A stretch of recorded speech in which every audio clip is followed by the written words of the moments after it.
Hello everyone, and welcome to a little side thing. Howler, we're going to be focusing on him for this next little bit. The now off to the side character. Geo is just going to be watching, at least for now. We might do something later. But we'll see. Either way,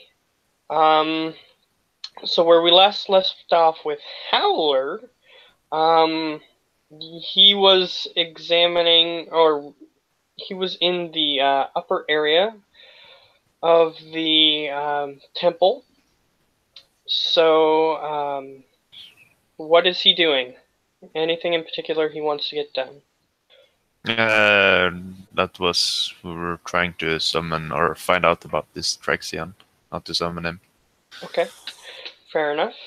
So what we'll start with, I'll say make an investigation check. Big old one for the whole day. Oh right, I'm not in the thing.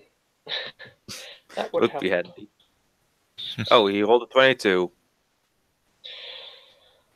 Well, as I'm getting in there, if it is indeed a 22, just a second, I'm typing something.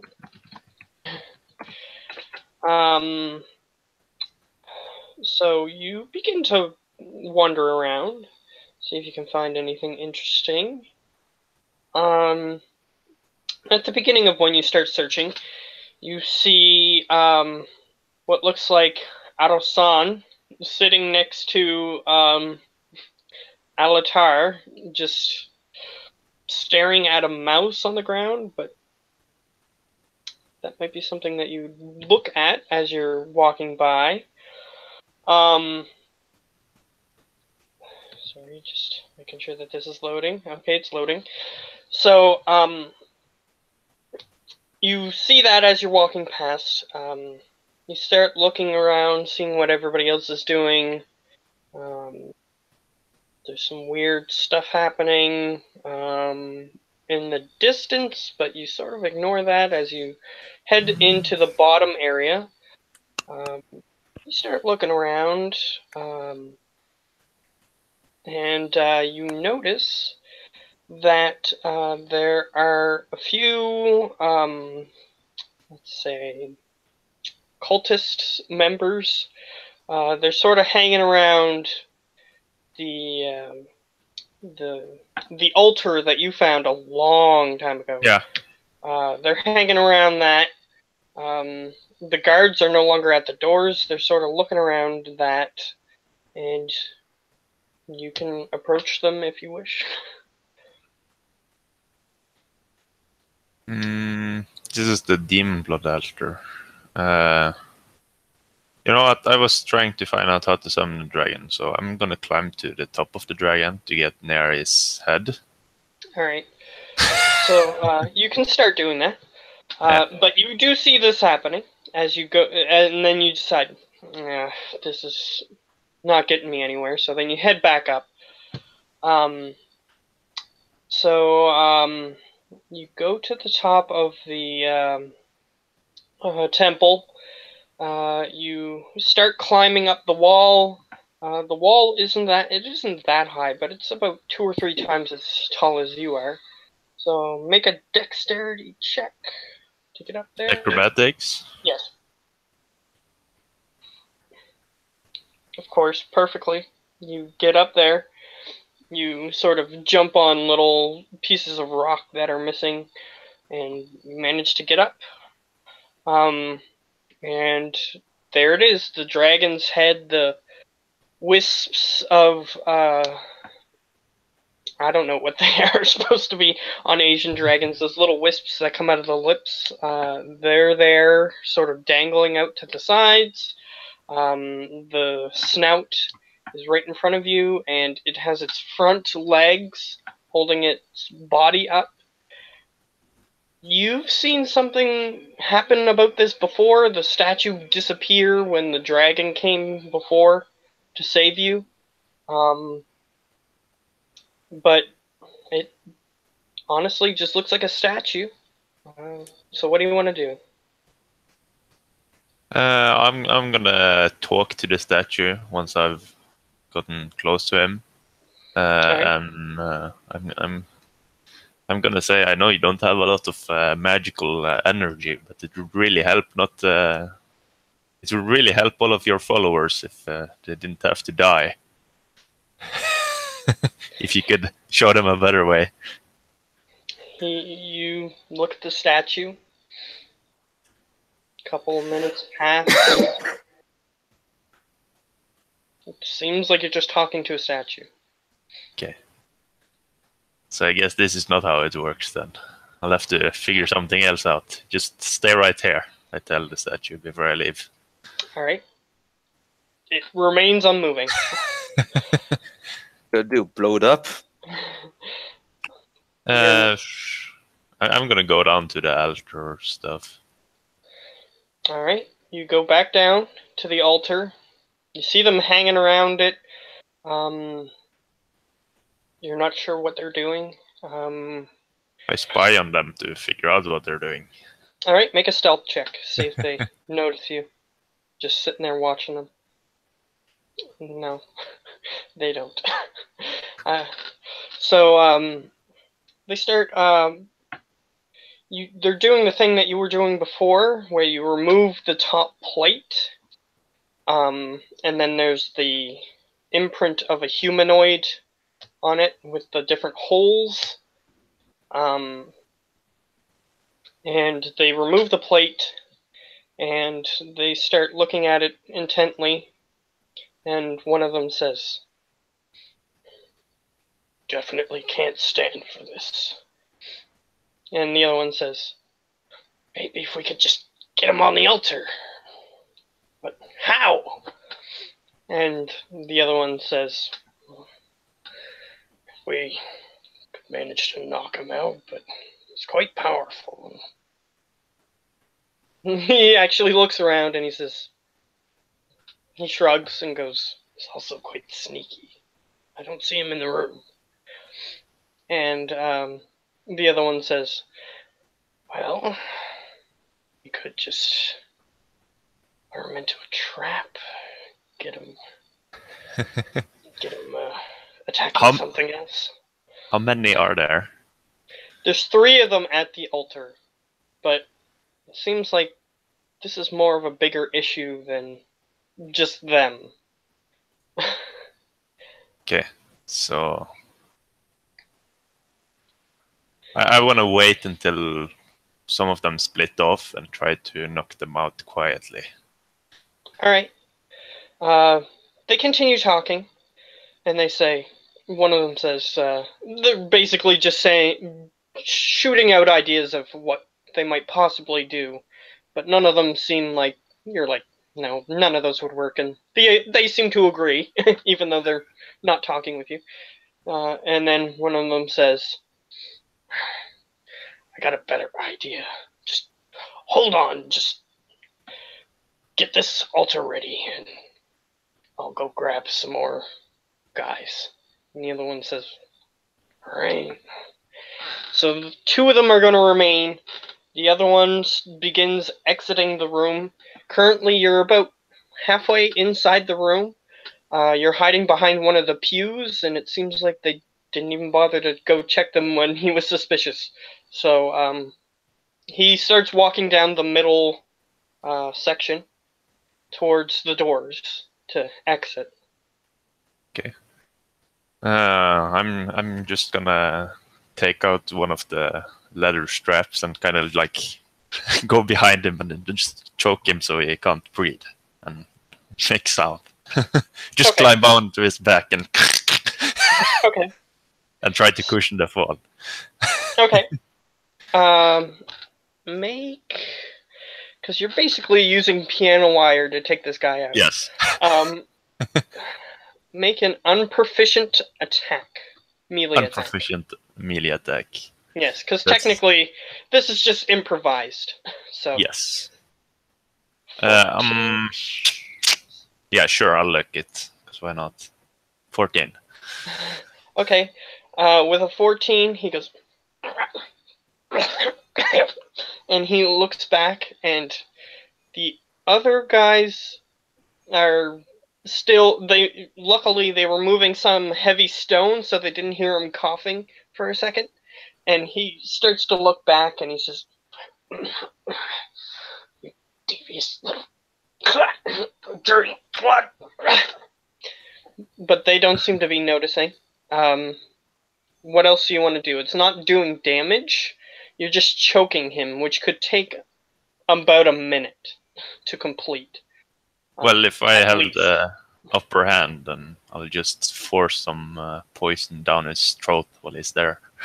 Or Okay. not poison, but yeah, sleep aid.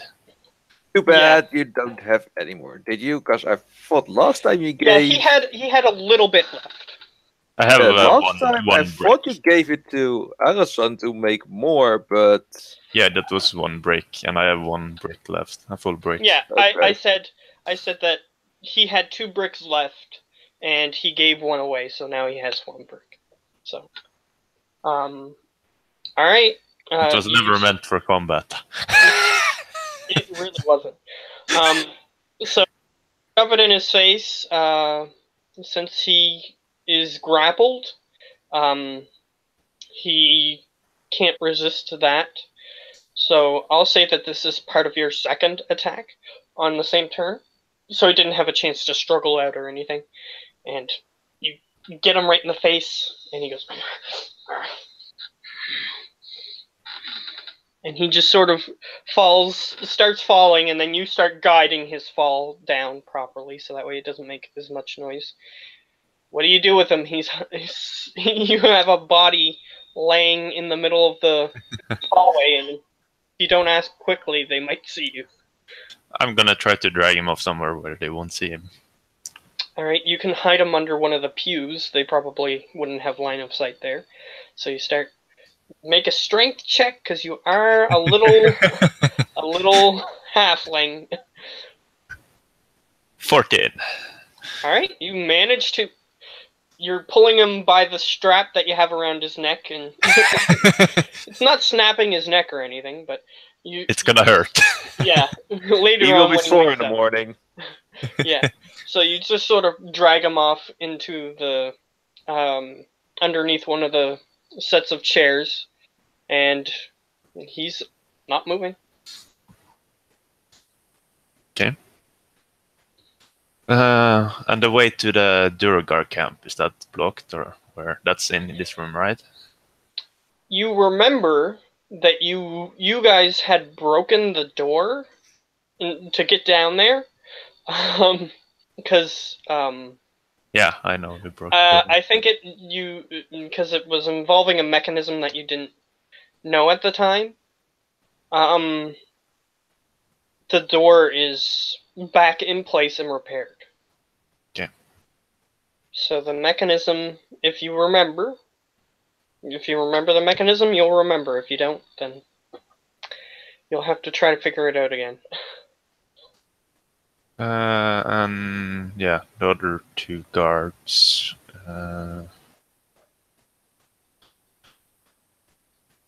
What are they doing currently?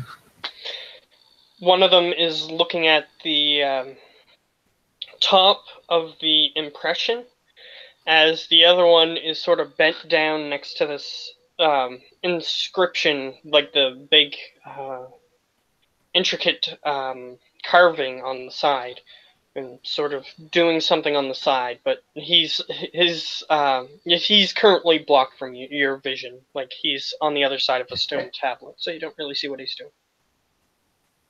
The first one, I'm gonna try to get behind him, and yeah. Alright, make another stealth check, because the first stealth check is used. Alright, even better. They still can't see you. It's not possible for them to roll high enough. So, you get up easily toward where you want to get to. They're on a stage, basically. Like, if you've ever been in a church, there's like a platform where the preacher stands. It's basically one of those. So You can manage to get up there if you want. Yeah. And with a poisoned weapon, I would like to poison my weapon. Which one? The rapier. Okay. Done. And like I'm just getting the rapier ready, about to stab him in the back, and I do like psst at the other guy and push it through. So I'm attacking one guy, but I'm like making noise at the other just as I do it. Okay. So you're purposely revealing yourself. Sure. Yes, as I attack him. Okay. So That's a 16 to hit. So that hits. It's this, plus it's my sneak attack, which is crit. Sneak attack, that's 31, and he can save on the poison damage, but if he doesn't, it's 22. All right. Then it's another frozen statue for in the living room. So he is going to roll his con save, which is not very good. 11. Okay, I think the DC is 12. I can check again. 14 is the DC, so he fails. So that is 64 damage total. Are you stabbing to kill, or Like I'm stabbing from behind him. I'm trying to stab through him as I get the attention of the other guy. Like I'm. okay? Okay, so lethal, I assume. Yes. Okay, he's long dead. So, And I hope I have the attention of the other guy. you just pierced your rapier through his chest, and it's completely through where his heart would be. So you assume that he's gone. So he just falls limp on your sword, and then you see the other guy go, "Holy shit!"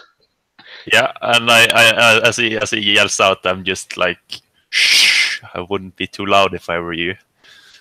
He goes, and he puts his hands up. That's more like it.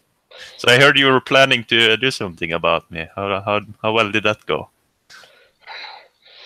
Well, we aren't the only ones. If you kill us, there'll be more. And if I kill the rest?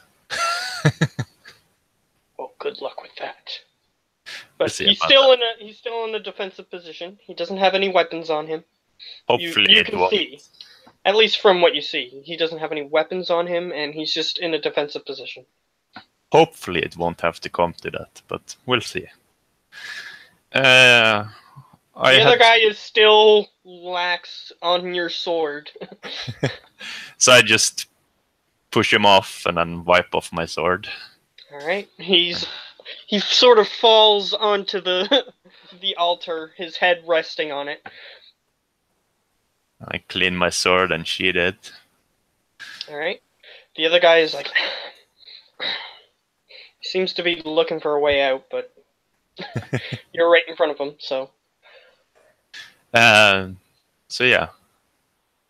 You have read this book of yours, right? The Traxian, the whole thing. Well, don't do much else. Yeah, I figured as much. Have you ever heard of a way where you can awaken the dragon? So you would be such a blasphemer that you would want to summon him. I mean, you're the blasphemer praying to demons and all. Or are they demons? Something like that. That's what you think. Some creature that you summoned to trick everyone else. It's not gonna fool me. Does it look like I can summon things? No, but that weird half-elf could. Oh yeah, him. No, I haven't seen him summon anything. Doesn't matter. And he still has his arms in front of him. Still, about Traxian. Are you aware that he is the statue around this temple? Last time I was here, before all of you arrived, before this whole darkness thing, I actually spoke to him. I didn't believe the other stuff. I don't believe this. Well, I don't expect you to. It's still the truth, and I do need a way to wake him up. And he tosses you the book towards you. He goes, "Here, this one's translated to common." You have one in Halfling. he looks back. I say He that says- to annoy him. He's taking it seriously because you're basically got him at 4 point. He goes, "Not on me. Do I look like a dirty blood to you?" Yeah, you do actually. Crawling there on the floor. He just looks angry at you. So yeah. No, why don't you go and open that door again over there? And I point towards the Duergar camp, or that door. He goes, "Fine." He pulls the dead body, if you allow him. He grabs the dead body, he pulls it up onto the altar, and places it in the proper positioning. And he's like, "Well, don't have to do the ritual. There's already a big enough hole in him as there is." And You're welcome. he just stands there and waits for a minute. You hear shink, shink, shink, shink of the different locks, and the door goes slightly. So yeah, why don't you first come over here? I need you to pick up your friend. He's just sleeping, don't worry. I'm in the other guy, basically. Okay, so you're motioning towards where you hit the other guy, and he goes, and he starts following you. And I want him to take him and put him outside the door, and then the corpse afterwards. All right, so he does that. He drags the unconscious body outside the door, and then he picks up the corpse off the altar, drags the body outside the door. So yeah, now I'll, since I'm very generous, I'll let you choose, or unless you want to flip a coin. But you basically have 2 options. One is to eat this, and I show a pouch of some dust, basically. The other one is to eat this, and I show my rapier. Okay. He just grabs your hand with the dust in it and shoves it in his face, and then looks at you angrily, and then falls asleep. Yeah, I checked that he actually did it as well, and not like fake. Yeah, he has dust all over his face. It's... Yeah, okay. Just being cautious, and I close the door. You check on him and to do your due diligence, and he's asleep. Yeah, of course. Before I go and close the door, I would like to search the bodies. Do they have money or anything like that? They don't have money. Seems like in a world where there's no stores, they don't carry money on themselves. So they don't have money. They just have their robes, and one of them had a secret dagger in their shoe. But other than that, there's nothing. Oh, actually, fuck sending tracks again. I'm gonna keep on going down to the underground, and I'm gonna go to the camp. Well, that was a sudden change of mode. Yes. Oh, fuck Traxium! I'm gonna try to like mess with the door mechanism, so in case it should go to close, it wouldn't properly close, so I could get back out. Okay, so basically, you're gonna try to disarm the lock. Yes. Basically. Okay, it's a thieves' tools check. Thieves' tools. So I'm pretty sure they're dex plus proficiency. 18. Alright. You place a little metal bit across the... it's about this long, and it goes across all the locking mechanisms. It all focuses around the middle of the door, so then it's long enough to cover them all. So then when the door closes, when the locking mechanisms shoot forward, it should make the same metallic ka-chunk noise of the locking, but it will hit the piece of metal, and then it won't close properly. Okay. So, And then I head back to. I'm gonna need a name of lists, but back to the Deep Gnome Queen or Deep Gnome. Yeah. yes, the matriarch of the Deep Gnome camp. Yes. So you start heading that way, and you manage to get there unimpeded. The path from the stairway down to that portion is fairly clear. But as you approach the outside of the camp, you notice that there are cult members on the outside of the tunnel that leads into that open geode area. Yeah. There's 2 cult members outside that area, and you notice 2 Duragars standing next to them, and they're sort of look like they're like guarding the area. Huh. Strange. Duragar is also guarding. Yeah. Do I see And like you their? remember that before you guys left, you guys made like a small treaty, Yeah. basically to say that Oh, we're okay. So all they kept the treaty, basically. the treaty is no longer in effect. So they're basically guarding this place again, Yeah. like they were before. So yeah, I'm gonna go to the Deep Gnome place first. Like I said, there's guards in the way, but you can attempt to go Oh, through okay. Okay, so I thought that was to the other way where the orb was stored, where we found a bunch of grells. No, that Oh. way is completely clear. Well, what you could see of it while you were walking past. But this way is there's basically the way I described it before is there's a tunnel, and then there's the way off towards the Deep Gnome place, and then the tunnel continues, and then eventually you get to the Duragar encampment. Okay. So you can try to get through them. You can try to sneak past them, or you can do whatever you want. I actually. Oh, I just have one of those.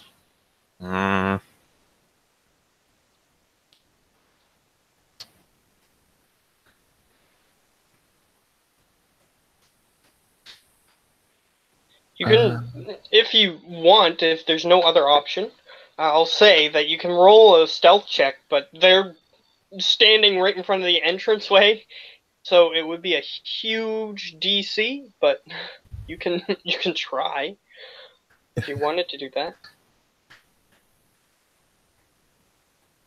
Like, there's nowhere to obviously hide. You'd have to come up with something ingenious in order to get past them. Is there like a solid snake box? Not in this cave, no, but elsewhere in the world there is.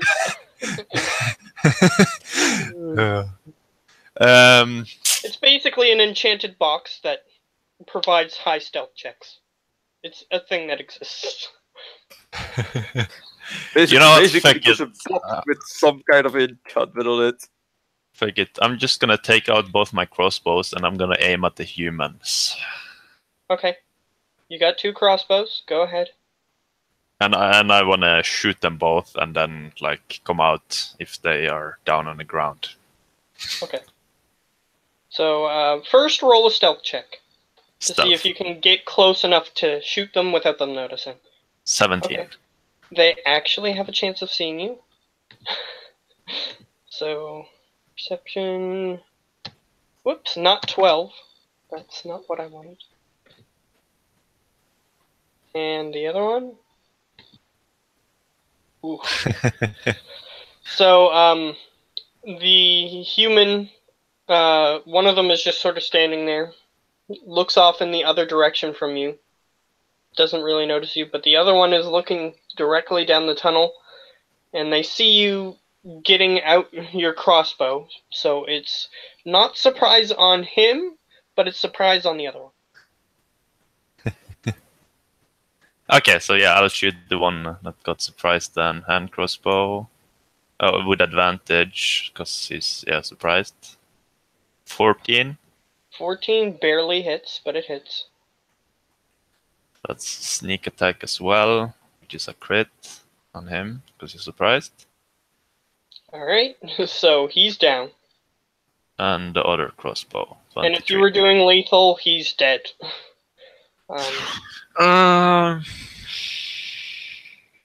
And 23 no, hits. I'll just knock him out. Yeah. So he's not dead. He's just in a lot. Yeah.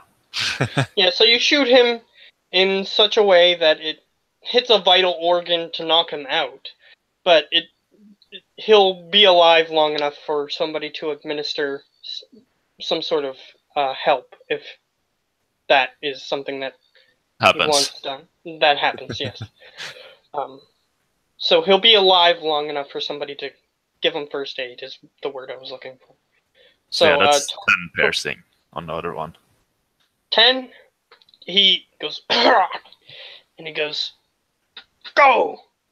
To the Duragar, and the Duragar line up their weapons. They don't know who you are, because it's a bit dark, but they see you, and you sort of surprise them, right? So they don't know who you are. You could announce yourself and say, basically, is it initiative, or is it just I can do stuff now? Like that was the surprise round, but you didn't get surprise hit on that one guy. But it's still the surprise round. So now you could roll to see if you go first if you want to do that. Okay. Where's my token? Actually, I wasn't 100% prepared for this, but should have known that you would go down here anyway. I mean, it's Howler. You should know that he sometimes doesn't go silent. I kind of need my luck, don't I? No. You've already used 2? One. Or 2. Or 1. I mean, okay. So I'll save my luck. I like luck. Okay, okay.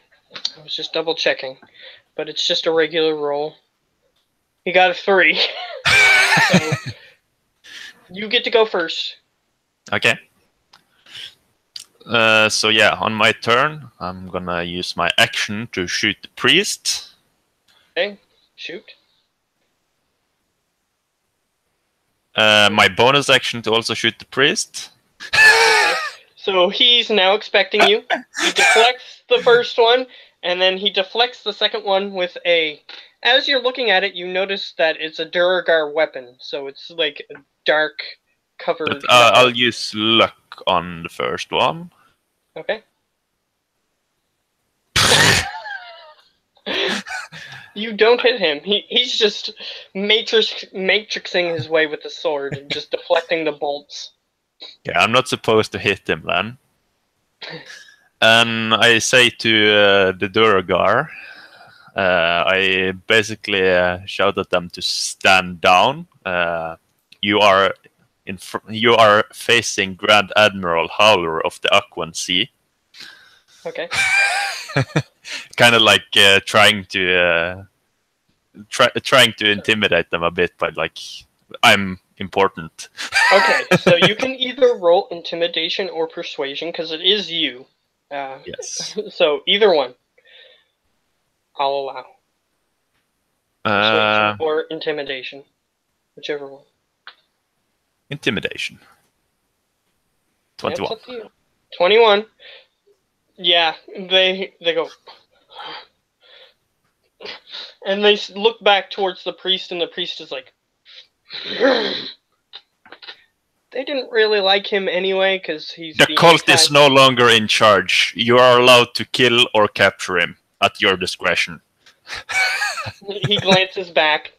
One of them glances back with a big, huge grin on his teeth, but the other one just has a warhammer in his hand, and he's just gonna go for the knockout. But okay. What I'm gonna roll to see which one hits him, and if they kill him, they kill him. But if they don't, they don't. So one of them Just is gotta going see to which one's going hog wild first. D2. I had a feeling that Durgar wouldn't really like these guys because, like, humans are the only race. Yeah. Basically, the only reason that they worked with them is because they were trying to take control and they didn't want to fight. So they just went along with it because everybody else above was captured. So, yeah. So first Durgar is the one that's going to try to kill him. So, whoops. So he has a warhammer, or technically it's a war pick, which means that it has spikes on the front of it. It's just a warhammer with spikes on the front of it. It's a pickaxe just for war. Yeah, see, like in this Oh, picture, okay. it's got like spikes on the front of it. It's so that way they can dig through rock if need be while they're killing people. War pick is +4 to hit. Rolls a 10. The priest deflects his weapon. So I'm pretty sure they only get one attack. Don't they have two? Or it should say. It says it doesn't say multi-attack, so Yeah, that's one. they only have one. So he deflects his war pick and he goes down onto the ground. The other guy has a long sword, but just for flavor. It's not for stats. 15 hits, so he's actually going to hit him for... Yeah, the only other weapon that they usually have is a javelin, so he's not far away, so they're not going to use their javelins. So, on hit... Oh, they're not enlarged. They should have done that. But, let's see. They figured he was weaker. It's fine. Yeah. Yeah. So, yeah, they basically double their attack if they're enlarged. So, 1d8 plus 2.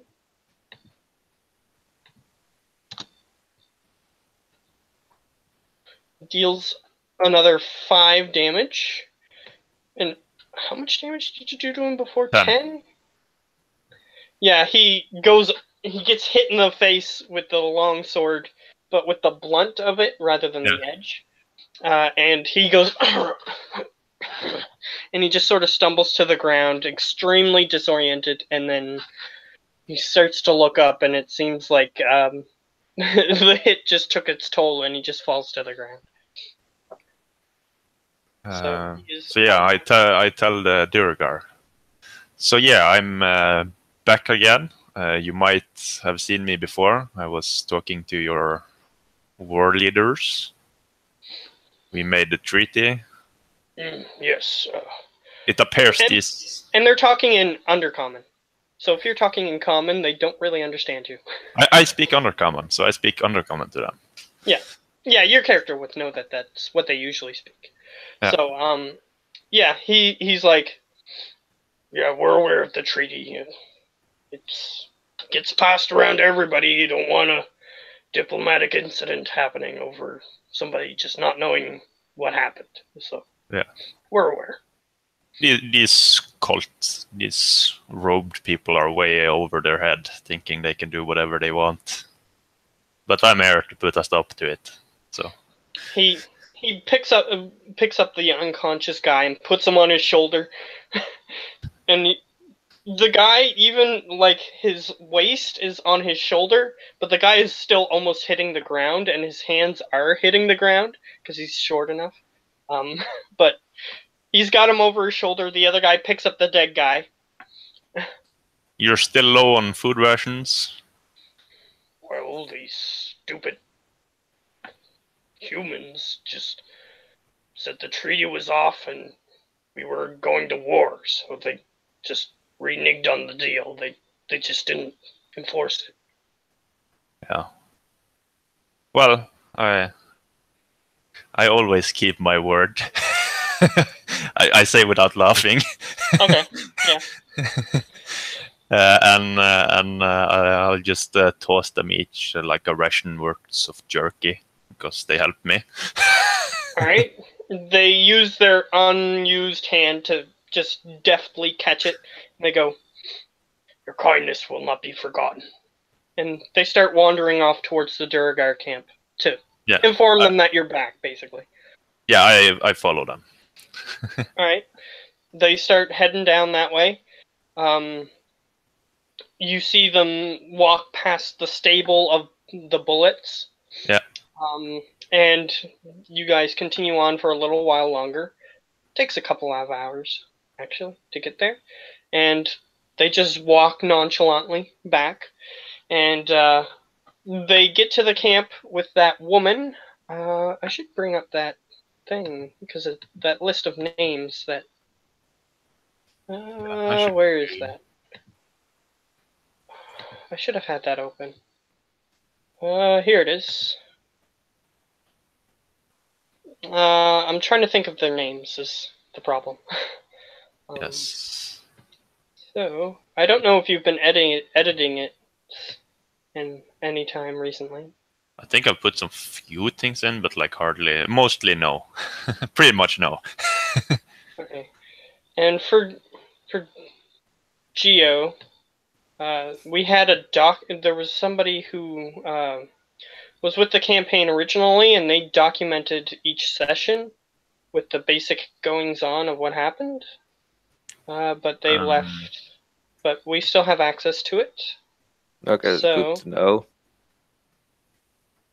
I think they went up to like session 15 or something, maybe. It's just taking. Yeah, they left on the ship, or yeah, after the ship, because he was there on the ship and he was there with training. So yeah, once we got to that city, was basically it. Yeah, that was way before he joined.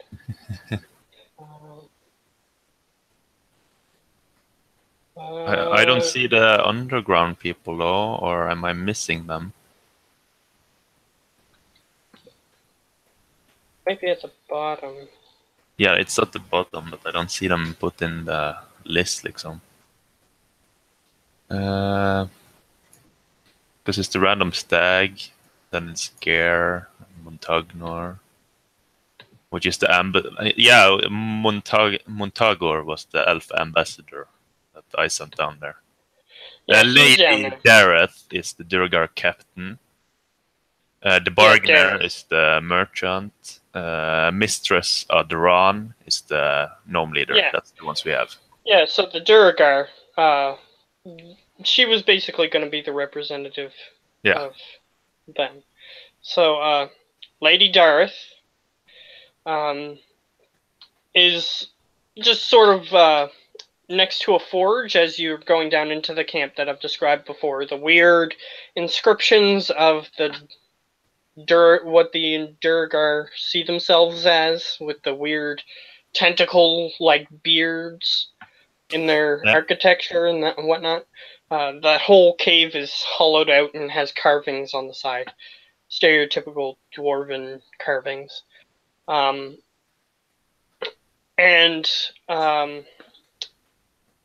You continue in there. Up to her, and she's at one of the forges just checking on them, and she sees you coming in with two of her underlings, and one of them throws the dead body in front of her and says, "Howler's back." And she goes, "Oh, well, that's good." I hear the Trexian members haven't been holding up their part of the bargain. Yes. But I always held up my end, and I toss her, I take out the barrel of beef jerky, and I want to give them 50 of the charges. Okay. How many charges do you have left? 16 left, just off in pockets and stuff. Alright. So you give them the barrel. She goes, "Thank you. This will be put to use right away." And the one guy who threw the dead body off of his shoulder grabs the the barrel and starts going around. He just sort of pops it open with his hand and then just starts throwing pieces of beef jerky to random soldiers that are around. And she goes, "We won't forget this. We are usually seen as evil, but we keep up our bargains as long as those who keep them are here to keep them." She Yeah, looks at you. about that, like we had business elsewhere. As you might have noticed, you're not surrounded by a shadow wall anymore. We have sent scouts out, but they haven't returned yet. That was 3 or 4 days ago, so. Either way, you may thank me for that. She nods towards you. Any other news? Yes. I mean, I'll kind of describe what with the cult and stuff that they were kind of like I'll make fun of them and like tell them about how they prayed to the demons and stuff. All of She that, goes, so they know that info basically. all right, she goes, well, we're not unsympathetic to that. And she looks around and actually glances up at one of the reliefs in the wall. And she motions towards it and she says, sure, you know our history, but if you aren't aware, mind flayers were our focus of worship for quite a long time. So basically, I was trying to awaken the real one, Traxian. He's entrapped in stone. He uses a lot of his magical energy to be a hare.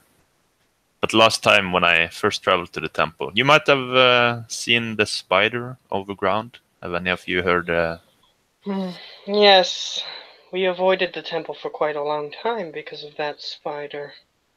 Yeah, when I first came out here and cleared it out, Traxian spoke to me, and he came from that statue. So I'm trying to figure out a way how to wake him up. If you guys have any clues.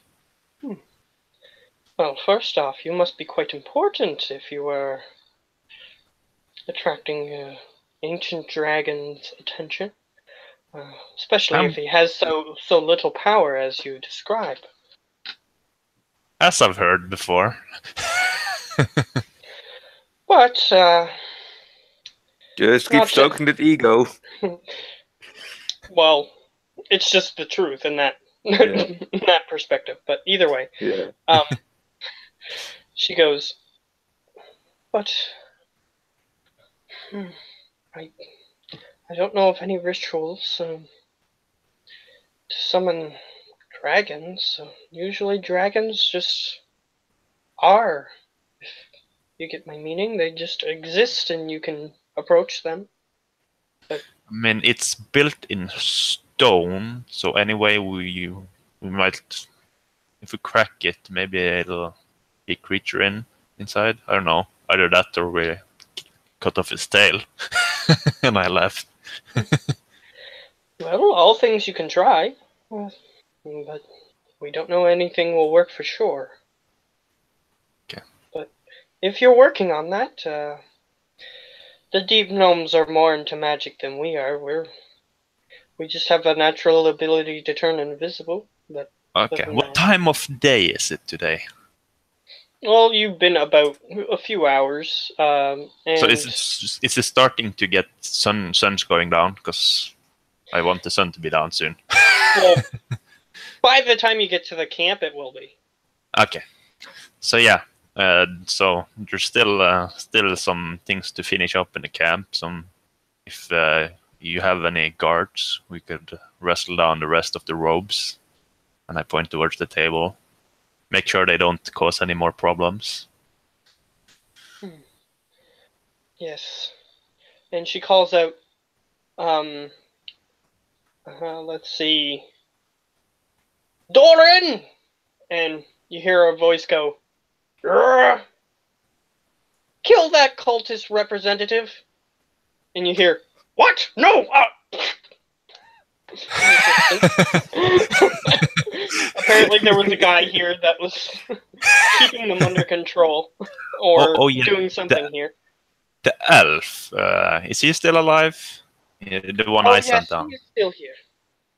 Okay, good. And you hear, as you see him do that stereotypical ninja run with his arms behind him, and he comes up, and he goes, "Yeah." You know, that was not very stealthy. I was going more for speed, not for stealth. Sure. And I look back towards the Durgar. So, So, did you need him for anything? no, I was just curious. Been a while since I've been here. Oh, all right. And she starts. She turns to him to indicate that she's going to talk to him if you're going to leave. Yeah. So did she send like people with me, or is what's? Because I was asking for some help during the night, basically, with some of the Okay. guards. She sends a contingent of Duragar, which is about Okay. 12. Yeah. So We'll there's- just stop by the rock gnome camp first, because magic. all right, fair enough. So you guys turn into there, and you notice that as you begin to enter, there's a couple more robed guys in there, and the Duragar just go like this, the ones that are following you, to the other ones. And the other ones... Hold up. We'll let them choose their own fate. Some of them are not too bad. We'll just see who. If they praise to Traxian or call us blasphemers or something like that, feel free to kill them. All right, so Only basically... 99.99% of them. Basically, the ones that are like truly devoted to Traxian, I don't mind them killing. Just if in case there's somebody else that kind of just got dragged into it. All right, It's so basically there's... the idea. Yeah. So I'm approaching them first, basically. And, yeah. Okay. So as you begin to approach them, it seems like they had a plan in mind already. So they basically take... Each one of them has a weapon of some sort, and if they have a warhammer, they grab it on both sides around the person's neck, and they basically have them at captured. So they had this planned already. Okay. Do something with them if they did something that they didn't like. So they have them captured, and they haul them into different rooms in this area. So they're captured. And they'll do their own interrogation, you assume, so you don't have to worry about that if you don't want to. And remember, if anyone spits in the name of Traxian, they're afraid to go. And I make the cultists hear it. Okay. Yeah, so as they're being dragged by their necks into a different room, they're like, they hear you, but they're being unexpectedly taken. So you guys walk in, and the deep gnomes, one of them approaches you and says, "Oh, yes, sir. If you wouldn't mind, our matriarch would be happy to see you."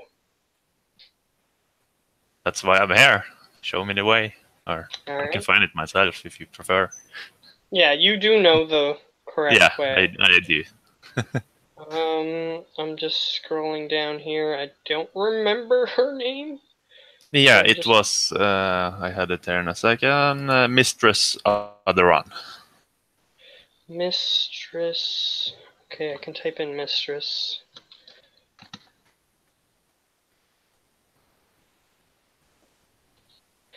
Ah, there it is. Okay, I got it. Anonymous hyena apparently is also there. So, just so that way you can see what we're looking at. Our geo. I'll put it in the... You can look at it at your leisure, but I'll throw it in the Google Hangouts chat. So you can look at some of the other stuff that was there, so that way when you get back to the camp, you can start looking for people on the list. Howler will give you a list of people to look for once you get back. So there's the list. So you can have a look at it. And later on, if you have any questions before we close off, then I can tell you whether or not you solved them before you got swept away.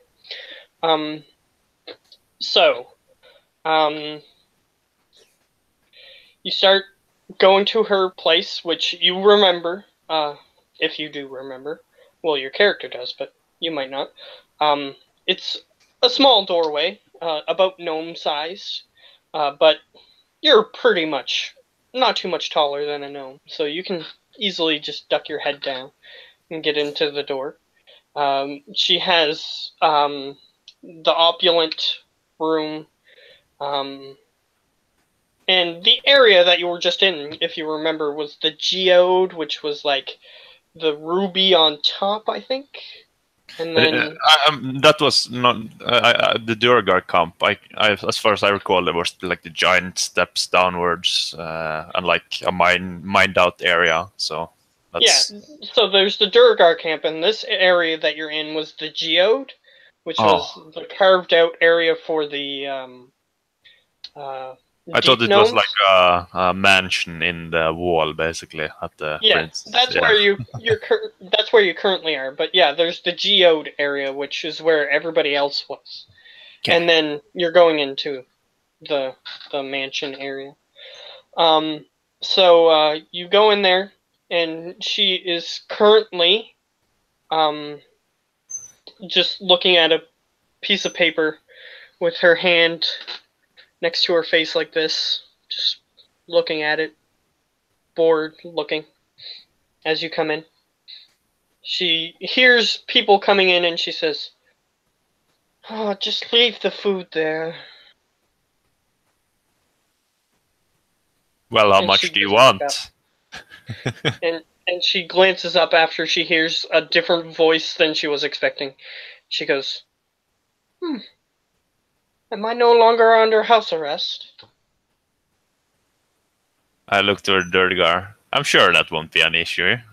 The Durgar go behind. One of them goes, "That wasn't our choice, you know that." And she goes, "Yes. Problem solved." It's good to see you, Howler. I protested those weird robed people, and they just said that I was under house arrest, and they got these brutes to enforce it." I look for the brutes or the Durgar. Okay. Yeah, she's motioning towards the Durgar to indicate that they are brutish.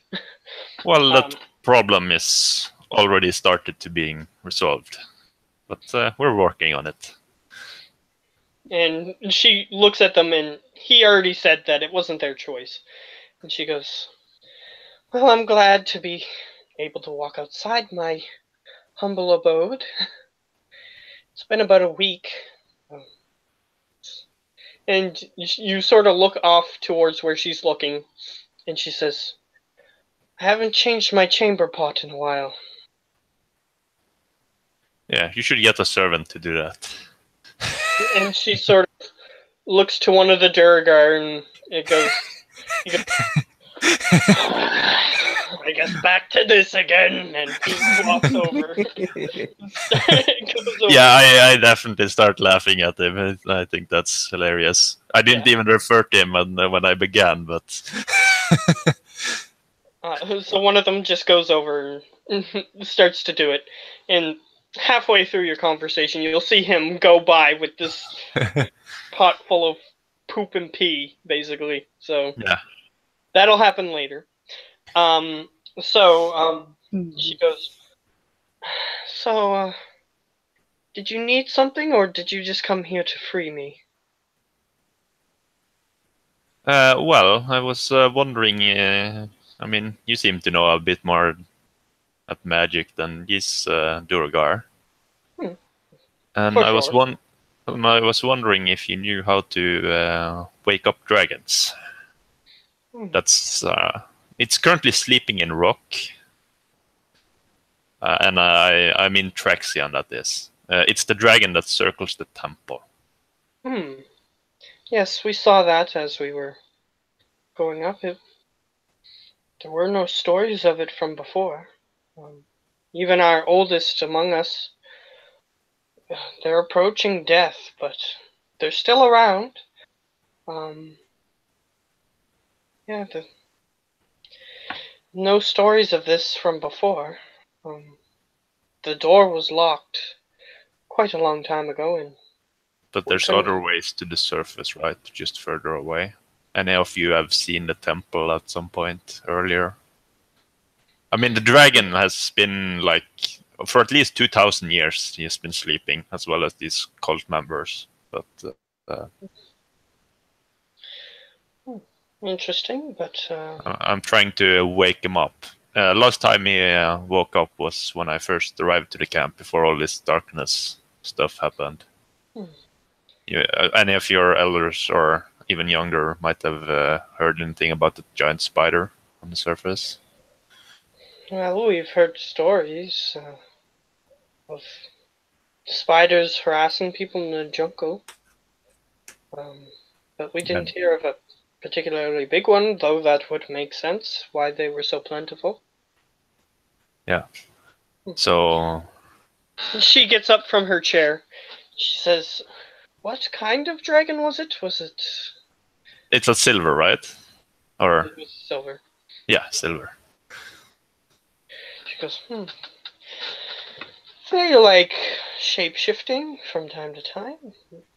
I'm not sure. It also mentioned something about being out of magical energy. Like it took a lot for him to speak with me the last time he did. Alright. I'll look through my small collection of books, though we do have other members of our enclave that would be able to possibly assist you. I'll look through what I've got here. She reaches up on a bookshelf that is opulently decorated. This particular bookshelf looks like it's made of let's see, onyx, and yeah, just onyx. It's completely opulent. She takes a book off the shelf, opens it, starts flipping through. It might take me a few minutes to find anything. Yeah. She puts the book on the desk and starts looking at it. And the guy goes past with the chamber pot at that point. And then a couple minutes later, well, this is quite interesting. There's something that you could look into. And since you rolled so high on your investigation, this is basically the information that you're going to get from that. She goes, it's not specific to dragons. Though it is in this book about dragons, they tend to employ this method if they're close to death. If they're too old, if you get my meaning. Yeah. They tend to turn themselves into the element that they are most associated with, a silver dragon being silver. And other people can turn themselves into different elements with generic magic. It's a quite powerful spell, so really old wizards would probably be the ones that would do this. So is there any shortcut on how to do this? Trying to turn myself to a different element. I'm assuming it won't work. Well, to reverse it, let's see. All I'm getting is more descriptions on what it does. If they hold on to, if they wish to wait for a specific time past their lifetime, they usually remain in this form, though they usually have someone that knows that this is happening and would be able to heal them of this. And she starts looking at it. Do you know if this dragon had any children? Or I look for the book. I haven't read this thing. It's too long for me. she offers to take it from you. Yeah. If you want to give it to her. It's written in common, and she looks through it.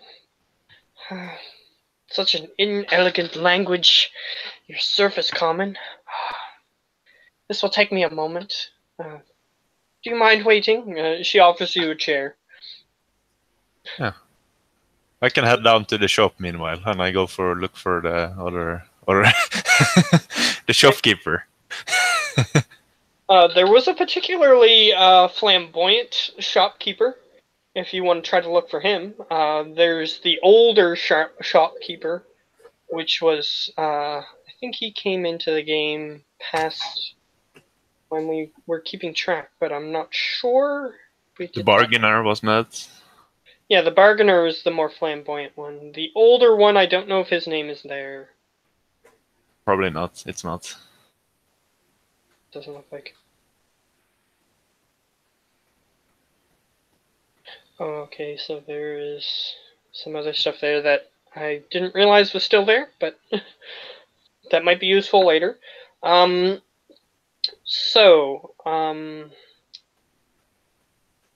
Either way, you can look for the bargainer if you want. Yeah, sure. I'll go that while she's researching. Okay, he's not hard to find.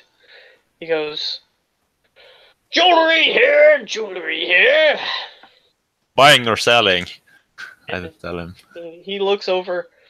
Ah, studious one, huh? Well, I'll What can I buy get you? if you're selling. Okay, let's see what I actually have in my inventory. How about a trade? I tell him.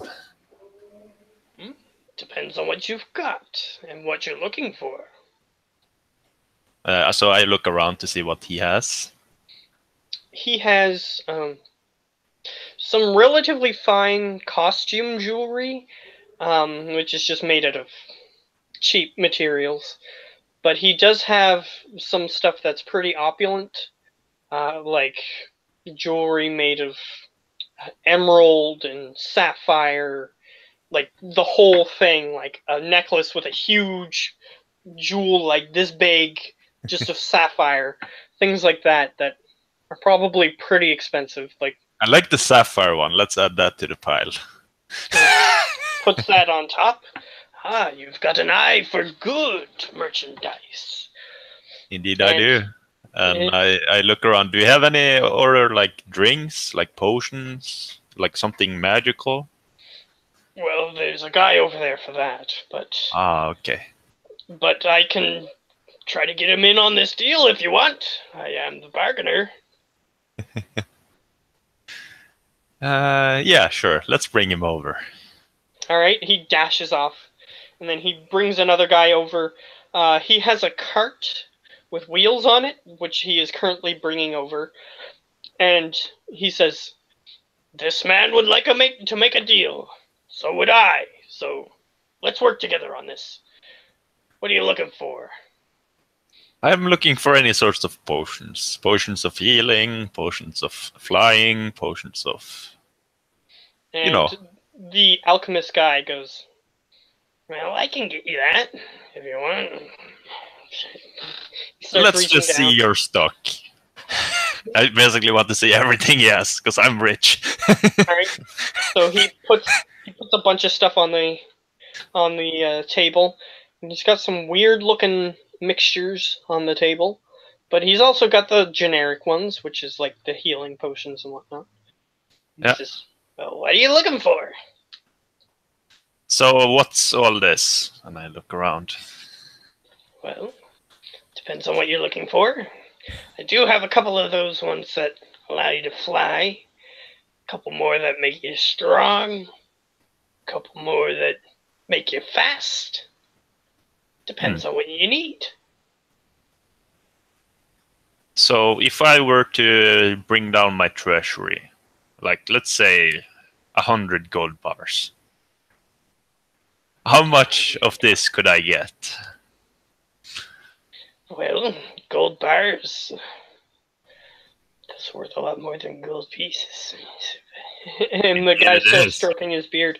And the other guy goes, well, if you give us 100 of those gold bars, I'll give you a couple of these, and I'll throw in a couple more. And he starts putting a couple more pieces of jewelry down.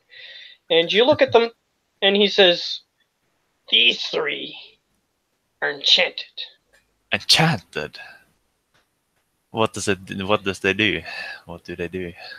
Well, this one helps you hit your target. It's a ring, and you look at it. It's relatively cheap looking compared to the other stuff, but it's enchanted. So Yeah. it's just got tiny jewels on it. Basically, the ring will move your hand if you're about to miss or get deflected. It will move your hand into a position where you can hit. It gives you +3, I think, to attack. Since you're giving him so much money, he's willing to give you yeah, +3 to attack. +3 to attack with ranged weapons is what it does, right? And he goes, no, unfortunately, ranged weapons it doesn't work with, because the projectile can't be moved. So it's the melee weapons. Oh, melee weapons. Yeah, well, I'm quite good with daggers. I'll make that work. Well, if you have an ally. I'm my own best ally. He leaves it on the table, hoping that you don't notice, and then he goes, well, this one is a necklace, and it's a parapet of healing, I think. He looks it up. But either way, it stabilizes you if you go down. Okay. So it's like a pocket. if your turn comes up and you aren't dead, it immediately stabilizes you, and it does it once per day. Okay, so is it just stabilized, or is it like back to 1? No, it's stabilized. Okay. So you're still laying on the ground unconscious, but you don't die. And what's the last thing does? Because that one doesn't seem too valuable. And he points to that one, and he goes, this one will help you go faster. And he picks it up. It's a circle. It's a circle of metal. And he goes, this one you put around your ankle, and it will help you run faster. Gives you, and then he says, it gives you half your movement speed on top of your movement speed. Run it up or run it down? I have 25. Would that be +10 or would that be +15? That would be rounded up. Okay, nice. So it would be an extra 15 feet for you. So how many gold bars for all of them? Well, if you're giving us 100, I don't know what he's willing to throw in, but... Okay, let's move on to you, and I look for the potions. Alright. He goes, well, how much is yours worth? And then he whispers to him, and he goes, okay, so if he gives us 100, he'd have this much left. So he starts picking out a few things, and he says, I can give you these, but if you want something different, just let me know. Okay, I look at them. He points to one of them. It's like a swirling liquid, green in color. He says, this is one of the ones you mentioned. This one will help you fly for an hour, if I remember correctly. And he gives it to you. And there's another one. And is anything invisible as well? That could go right. And you see a clear liquid. It just looks almost like water. But he points to it and he says, this one makes you invisible. And he shoves it forward for an hour. And then he shoves the other couple that he put there. He says, this one is superior healing. You said you were interested in that. And this one is for... let me see, what color is it? And he looks at it, and he goes, yeah, this one's Fire Giant Strength. Fire Giant Strength. Yes. So you would have the strength equal to a Fire Giant for an hour if you drank that one. Hmm.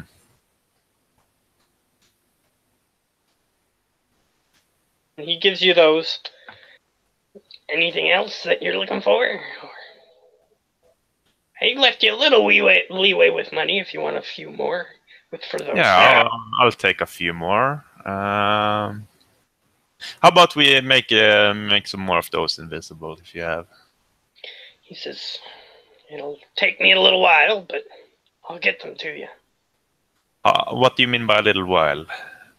Well, I don't have them on hand. I just use these usually as... I'll just take what's here then, and I pick up one of them. I have no idea what it does. All right. You pick up another one, and he goes, that one. And he looks it over. Pretty powerful. This one gives you the breath of a fire dragon. Breath of a fire dragon. Yes, for an hour. So, but you do actually have to attempt to breathe the fire. You don't just continuously breathe fire. You will feel glands swell up on your neck, and you'll be able to breathe fire. Yeah, I think I'll take that one. That sounds that sounds great. All right. So where's our payment? And the other guy goes, before that, I think I can afford another potion. We're talking 100 gold bars after all. Yes, you can. And I pick up another one, the biggest one. All right, the biggest one. He goes, this one has multiple doses. Let's see here, and he takes out a book. Let's see. The biggest one that he would have, it would definitely be a multiple dose one. And he says, but that'll get you to your 100, and that's it. And he goes, So, that one in particular, it allows you... this one. It allows you to transform yourself into a water elemental, and it has 3 dice. And when you drink it, for the rest of the day, you'll be a water elemental. And if you drop to 0, it's like a druid, then you get back to your normal form. Yes. Great. You have yourself a deal. I'll just need to go up. I have it in the camp. So just keep this thing ready, and I'll be down in a little while. He goes, the bargainer goes, I'll hold this for you, but don't take too long. Not that I want to make some business here, you know? I like go outside and I try to find like a big cart that could hold 100 gold bars. All right, you start looking around. There's a guy who apparently makes carts in the area if you want to buy one, but... Sure, whatever. He goes, well, for this, it's 3 gold. 3 gold. I hand him 5.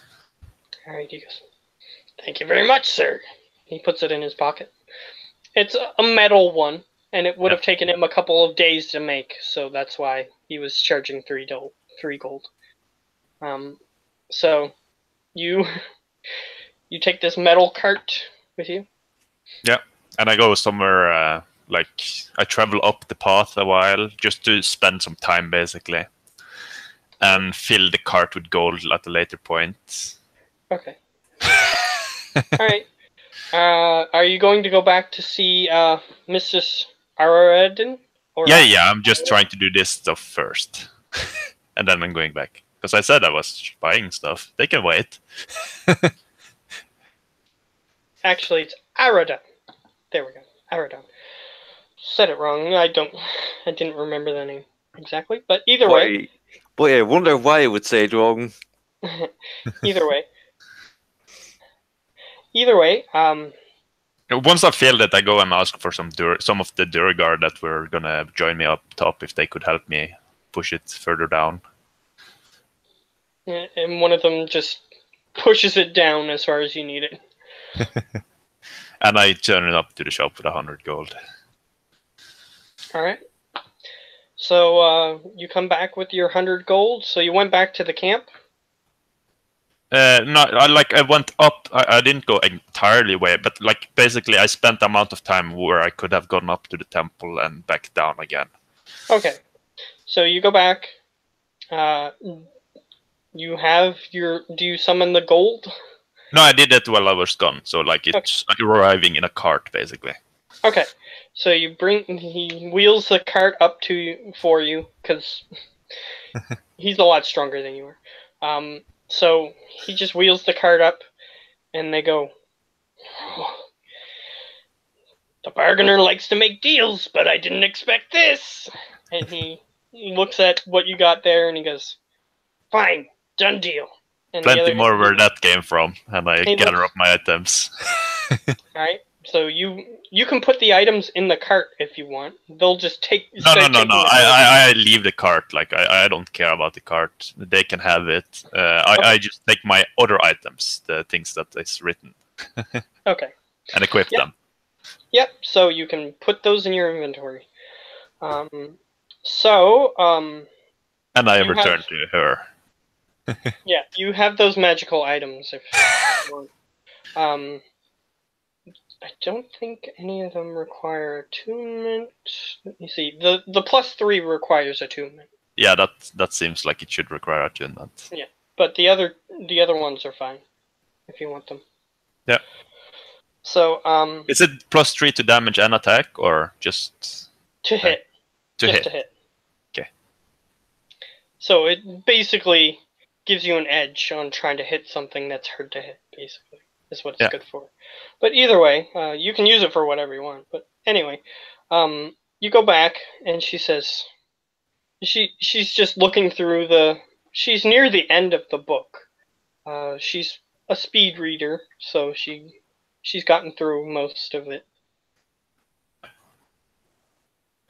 And she looks up and she says, "Ah, so you've returned." Indeed, I have. And I'm looking a bit fancy. I show off the jewelry. Yeah, you can have that huge sapphire in front of you if you want, because that was part of it. So she goes, "Didn't think you were the type, but looks good."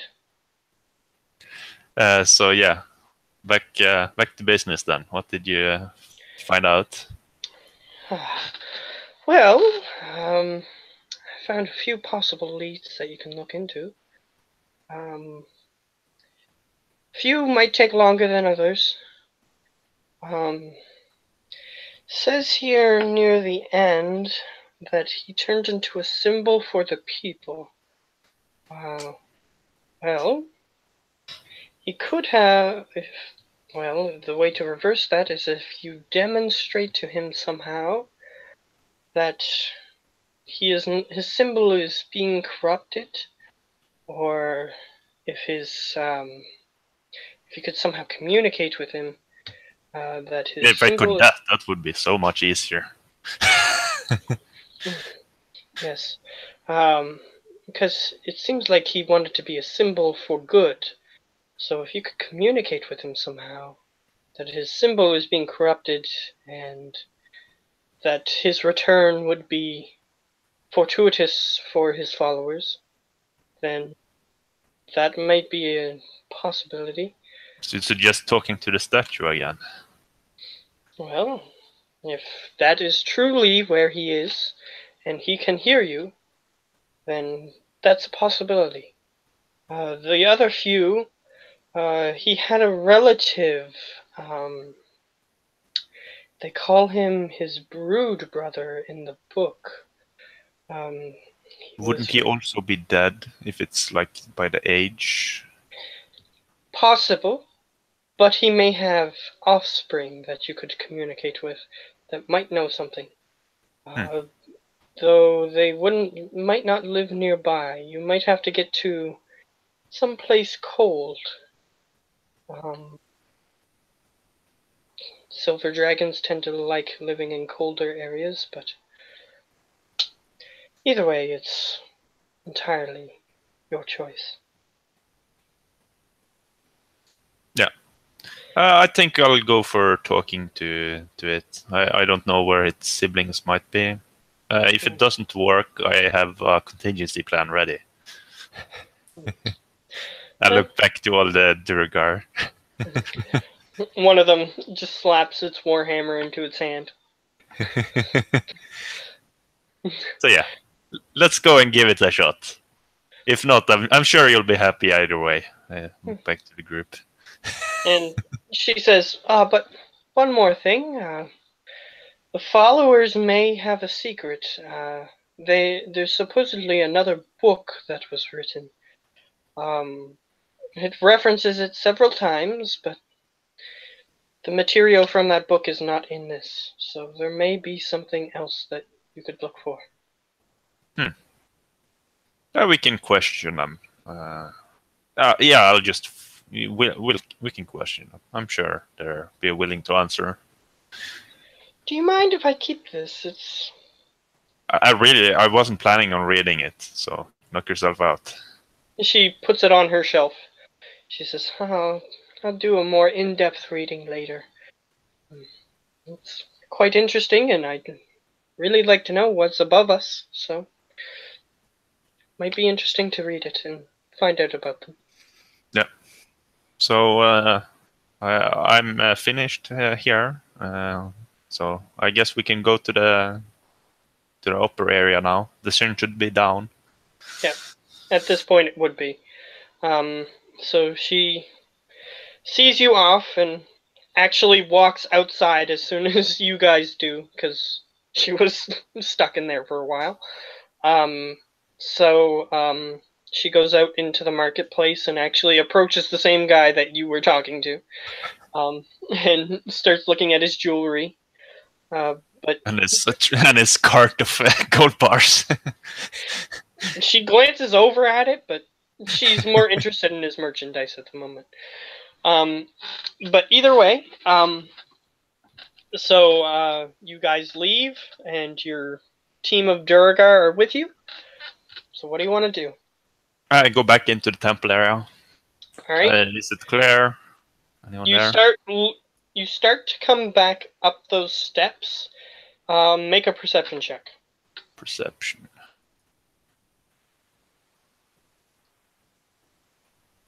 $15. Just popped up on my screen. There it is. So there we go. 15. You. Sorry, excuse me. You hear the guy go. You hear like someone tripping, and then rocks stumbling down. Like you're at the stairwell at this point, but you're at the bottom of it. And you hear that, and then you hear, "Shh, it could come any moment." I just make like a quiet noise to the other people. All right. And what you see, let's see how long it lasts. As you turn back. Okay, yeah. You turn back, and you see them just vanish into the background. All of them. Okay. They activated their invisibility ability. Oh, okay, great. Something you can do. Yeah, but these guys can do that after a short or long rest. I can do it once, and then I have to rebuy it. Yeah. So these guys can do it after a long or short rest. So they don't mind using it at this point.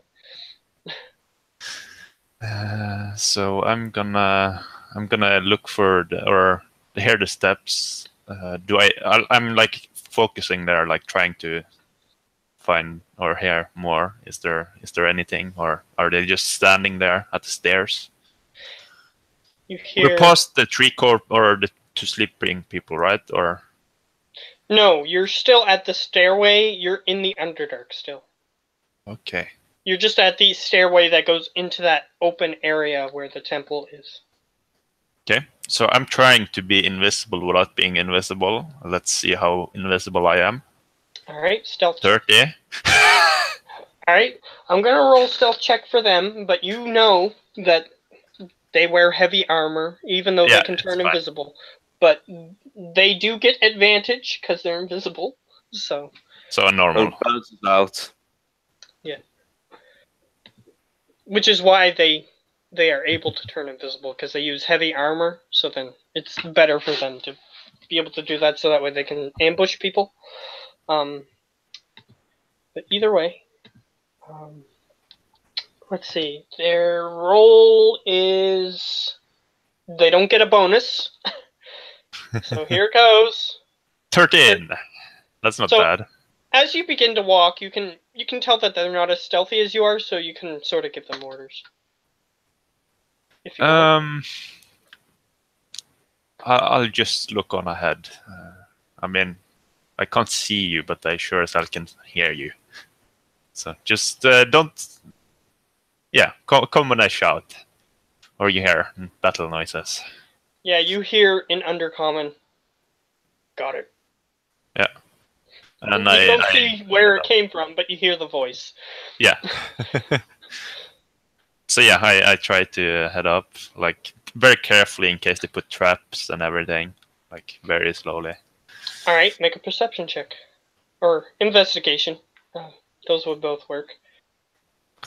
7. All right, don't see anything untoward in the stairwell. So you begin to walk up, and you hear a under your foot I don't really... on the halfway point. Oh, it's halfway. Yeah, so basically if I step off it, it's gonna activate. Yeah, something's gonna happen. You can make a perception check to see if you can see where the trap is, what it might do. So I'll look around to see what's here, what's what. All right, perception.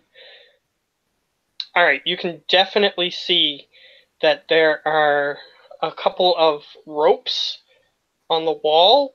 You don't see where they connect to, but you see that up above you there are ropes leading upward, and then you see just barely at the edge of your vision, because it's partially lit up in here, so you can barely see something. You see up there is a piece of wood, round, like this, quite big, and it seems like it's attached to ropes above you. Okay, I take out my thieves tools and I try to like block the mechanism I'm standing on, so if I move my foot, nothing's gonna change. Okay, so you, with that perception, you have a look around at where your foot is. You can't see the activating mechanism, so you assume that it's small. Okay. But you can still try with your thieves' tools to try to get something while your foot is still on the floor. No, in that case, if it's like under my foot and I have to lift it to do it, I'm just gonna get ready and like turn around, and I'm gonna bail back, like dash as soon as I can, like roll out of there. All right, make a dex save is what I'm gonna say to avoid the trap. Okay, dexterity saving throw. Critical. Yeah, you managed to roll out of the way, and based on how the trap was set up, it was meant to hit the person who was on the button. So the ropes detach. This log hits that particular position, bounces a bit, and then falls to the side and begins rolling down the stairway. And luckily, the Durgar remained out of the stairway. And you managed to get out of the way of the log, and it rolls, goes out of the doorway, hits the wall, goes out of the doorway, and rolls down the crevasse on the side of the path that I described a long time ago. And you hear it falling down the crevasse and hitting various rocks and whatnot, splintering into many pieces.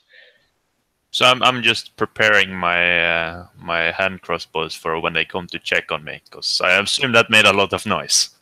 Yes, it went boom, and then it went to-dong, to-dong, to-dong down the stairs. Yeah. So yeah, it made quite a bit of noise. And Boys. since the Durgar weren't in the stairwell, they heard the noise and backed up a little bit, but you don't really see them. So yeah. But you know that they didn't get hit.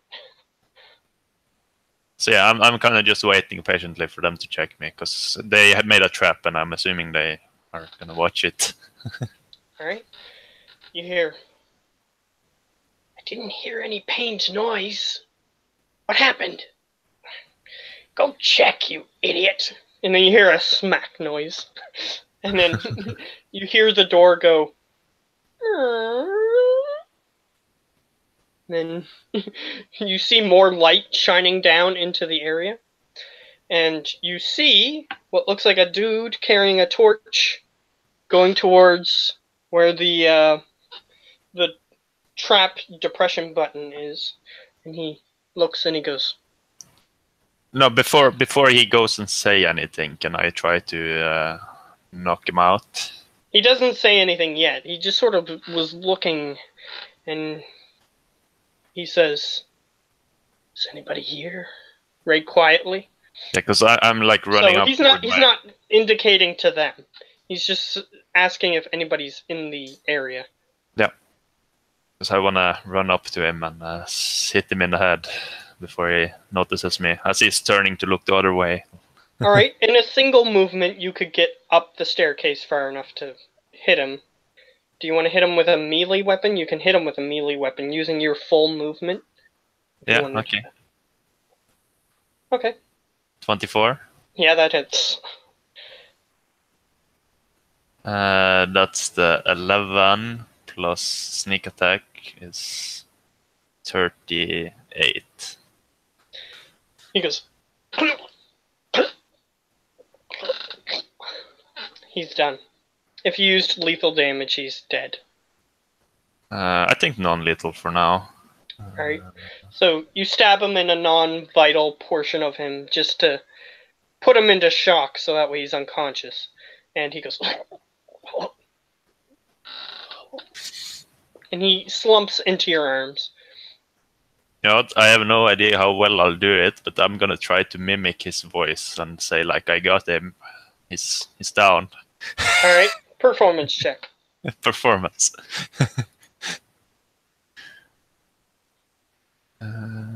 See how good you are in impersonation. 19. That is a decent roll. Let's see. They get to roll in Insight? something. Yeah, I would assume insight. But they're not the smartest, obviously. Otherwise, they wouldn't have been tricked by a dragon or tricked by a slatty for so long. They go, how come he didn't make a scream? Um, And it's under the same performance, so you can say whatever you want. Well, haven't you heard the stories? Yeah. Which one? I'm You drawing know, a blank. I don't see any blood either. Is he dead? No, I don't think so. Just unconscious. I'm scared. I need some help. And I cry and I go behind the door. Okay. Like I'm thinking that, I'm like, I don't dare to go near him. Basically, is what I'm saying. Okay. So you're basically playing up that you're a guy who sees someone unconscious on the ground or not moving on the ground, and you're not sure what to do. Okay, fair enough. Yeah. He goes, "You really are the worst, aren't you?" As you hear him, somebody approaching the door. You give it a try then, and like I've ready my weapon behind the door. All right. You see, actually make a perception check to see if you can see anything beyond the door as he's approaching. You see a little bit. You see what looks like 5 or 6 sets of torches, and people carrying them. It looks like a lynch mob, basically, is standing outside this door. And you see the one guy approaching, and he says, before he actually goes through the door, he's standing in front of the door. So if you want to attack him now, you can. But he's like once he's halfway through the door to see, like once I see his head peeking out, I'm like, and he's stuck between the doors. Basically, the idea I have in my head. Okay. So before he actually looks in your direction, he's going to open the door partially, and then he's going to turn back, and he's going to look and stop me at any point. He goes, "You guys get closer to the door. What if something bad happens? Just be close." All right. And then he mid-sentence goes, so 26. Yeah, 26 hits. With a blunt edge, so. Okay. So the mob, from the mob's perspective for a second, just imagine this is a movie. They just see him talking, and then halfway through his sentence, he goes back, and then you just go punk and hit him, and he rolls down the steps. And I step out through the door. So who's next? The lynch mob, most of them have torches in one hand, on their offhand, and a sword in the other. You still have a chance to surrender.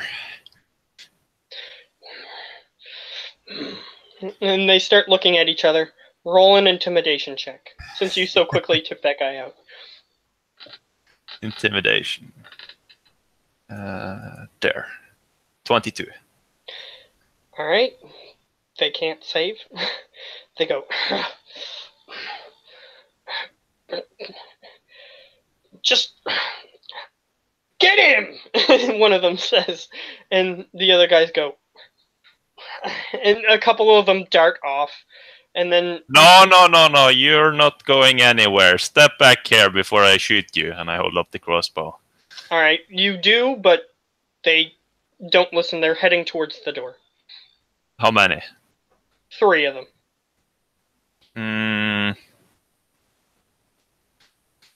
I can get them later. Fine. I'll just go for the sword, and I'll tell the Durgar and Undercommon to come here. All right. You start hearing their plate mail coming up the steps. Sometimes it's just lovely to see. So you hear the plate mail coming up the stairway, and they can hear it also. It's loud enough because they're not trying to. They hear that you got caught at this point, but they're going to remain invisible, because they can. They can concentrate on it for an hour. So they're just going to remain invisible until they don't have to anymore. But you can hear where they are, basically. So yeah, your chance to run is over. So throw down your weapons or die. It's pretty simple. This isn't the end of this. Thraxian himself said to put you down. And he throws. Oh, do you mean the demon? He throws the weapons down, and they put their hands behind their heads. Okay. All of them. I'm escorting them up towards the prison cell. Alright. That is something that you actually haven't checked yet, so you don't know what's there. But I'll find out. We'll find out in a minute. So you begin escorting them, the invisible Durgar poking them in the back, just so that way they know that something's there if they don't listen. They start getting escorted back. You see that there are a bunch of more of those cultists. They still have a few people captured, even though you told them not to or whatnot. And they're holding them at knife point, but when they see that all the rest of them are at weapon point and surrendered, they see the rest of them surrendering to one person because the others are invisible. Yeah. That's what I mean. And Okay. they take their weapons away from the people who were being held, and they go, "What the hell, man? What's going on?" And Get up here! I shout at them. all right, they go, and they start to act like they're putting them at knife or sword point again. The hostages. Sorry? Or they're putting the hostages at knife point. Yeah. Okay. I wouldn't do that if I were you. Didn't you get my message? These guys didn't end so well. Yes, but we re-established contact with Thraxian. He wants these people put back in their place. All right. And I try to take a quick shot before he can react. Alright, and as you do so, the Durgar are going to spring into action. Since they're invisible, the other guys are still Oh going yeah, what if the invisible does it? That's great too. They just get to roll for stealth. Yeah. They're going to try to sneak into position. It's a 7, and their attention is focused, so they get to roll a perception at disadvantage. They still notice that they hear something. They're like, "What's that? What's that noise?" And as you shoot them. Okay, so I shoot them. Is he surprised? He is not surprised. He saw you coming. Oh. He's holding a hostage. I would consider that surprised. So he is 24. Also under half cover because of the hostage?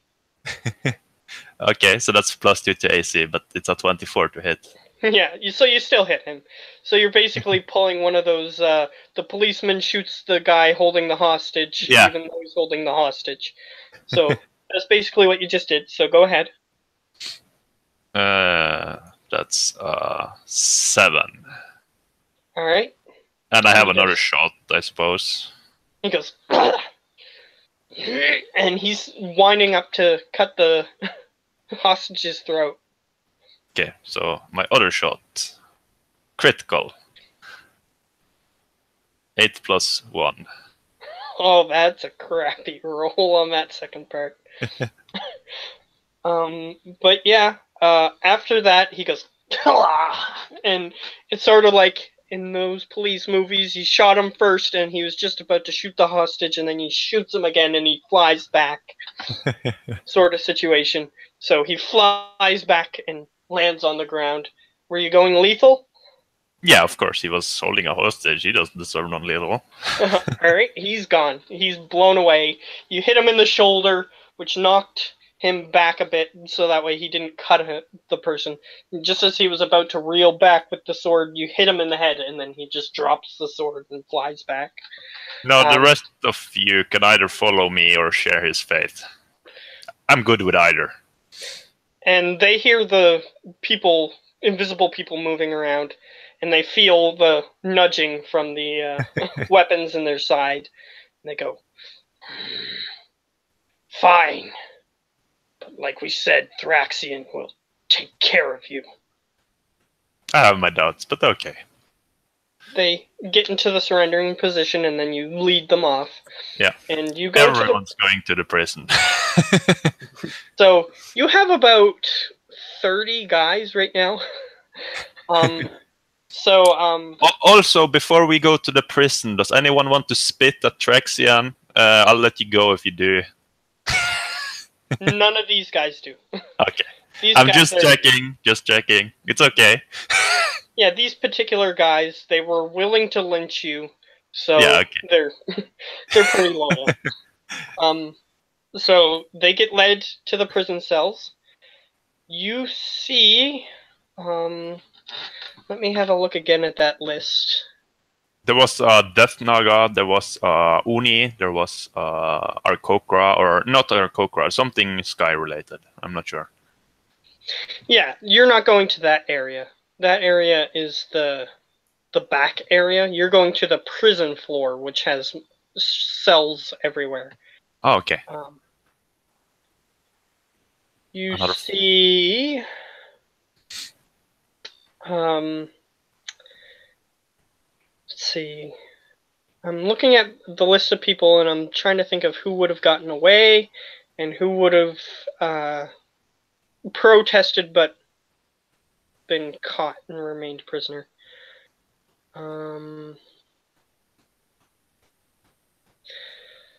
Okay, so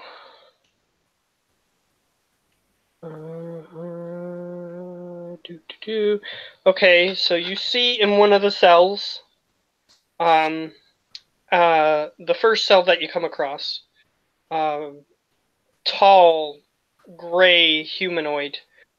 This is one of the doppelgangers. Is it the one I beat in Game of Cards? No. Oh, okay. Damn. They are sufficiently different so that way you can tell they're Okay. different. Yeah. This is Rayford, which is the one who was leading the group. I ask Rayford. So Rayford, if you don't mind, I have some other people that need a cell. You mind if they change places with you?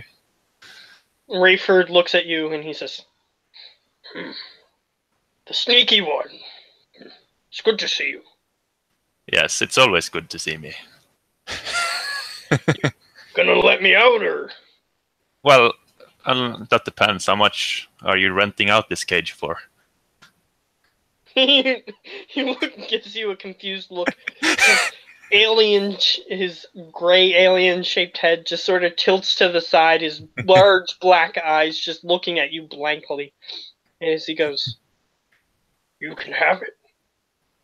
Oh, that's a deal. And I open the cell and put. I don't know how many people I can stuff in there, but that many. You could stuff comfortably 4 people.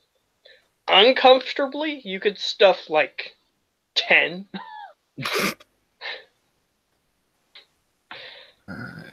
Sure, let's go with 10. Teach them a lesson. Yes. It's standing room only, and they can't move. Yes. And some of them are standing on the bed. Yes. Great. And one of them is currently standing in the place where you're supposed to poop. Oh, also, I check everyone for keys or stuff like that just before I let them in. Yeah, you search each guy, and the Durgar make sure that they don't move. It seems like they have a procedure for this. Yes. So the hammer goes in front of them, even though they're still invisible. They're not going to go out of it, and they're not going to waste it. They're going to use it to full if they can. So they're still invisible. They feel the hammer in front of them, and they stop each one. And you search them. They don't have keys. They were expecting to either kill you or put you on that, knock you out, and put you on that altar. Yeah. So I keep going, cages, use as many, or... Yeah, there's 30 guys, so if you're going to put them 10 in each, then there's only three cages. How many cages are there total, by the way?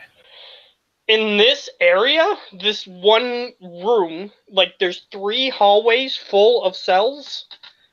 You would have had enough for each one if you wanted to. Okay, so... But you're just stuffing them all in. You could have easily just had one for each one if you wanted. Sure. The last guy. The last guy, I just stop him and I tell him you're the lucky winner, and I give him his own cage. Okay. Yeah, each block is what I'm calling them. Each cell block has 11. No, actually, 21 is what it is. Each cell block has 21 cells. Okay. They're not that big, but you're just shoving them all in.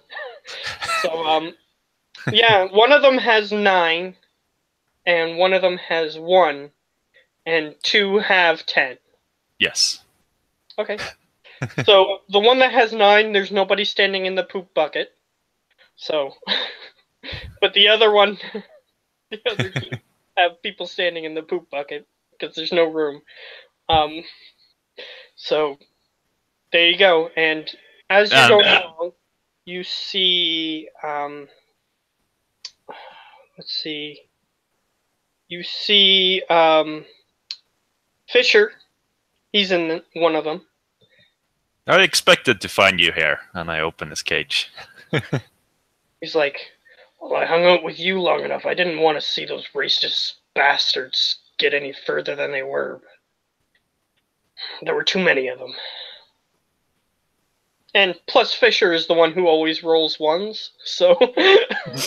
Yeah, I know. That's why I expected to find him there. Yeah, so... And then I'll just tell him, well, didn't you see me just impersonating 30 of them alone?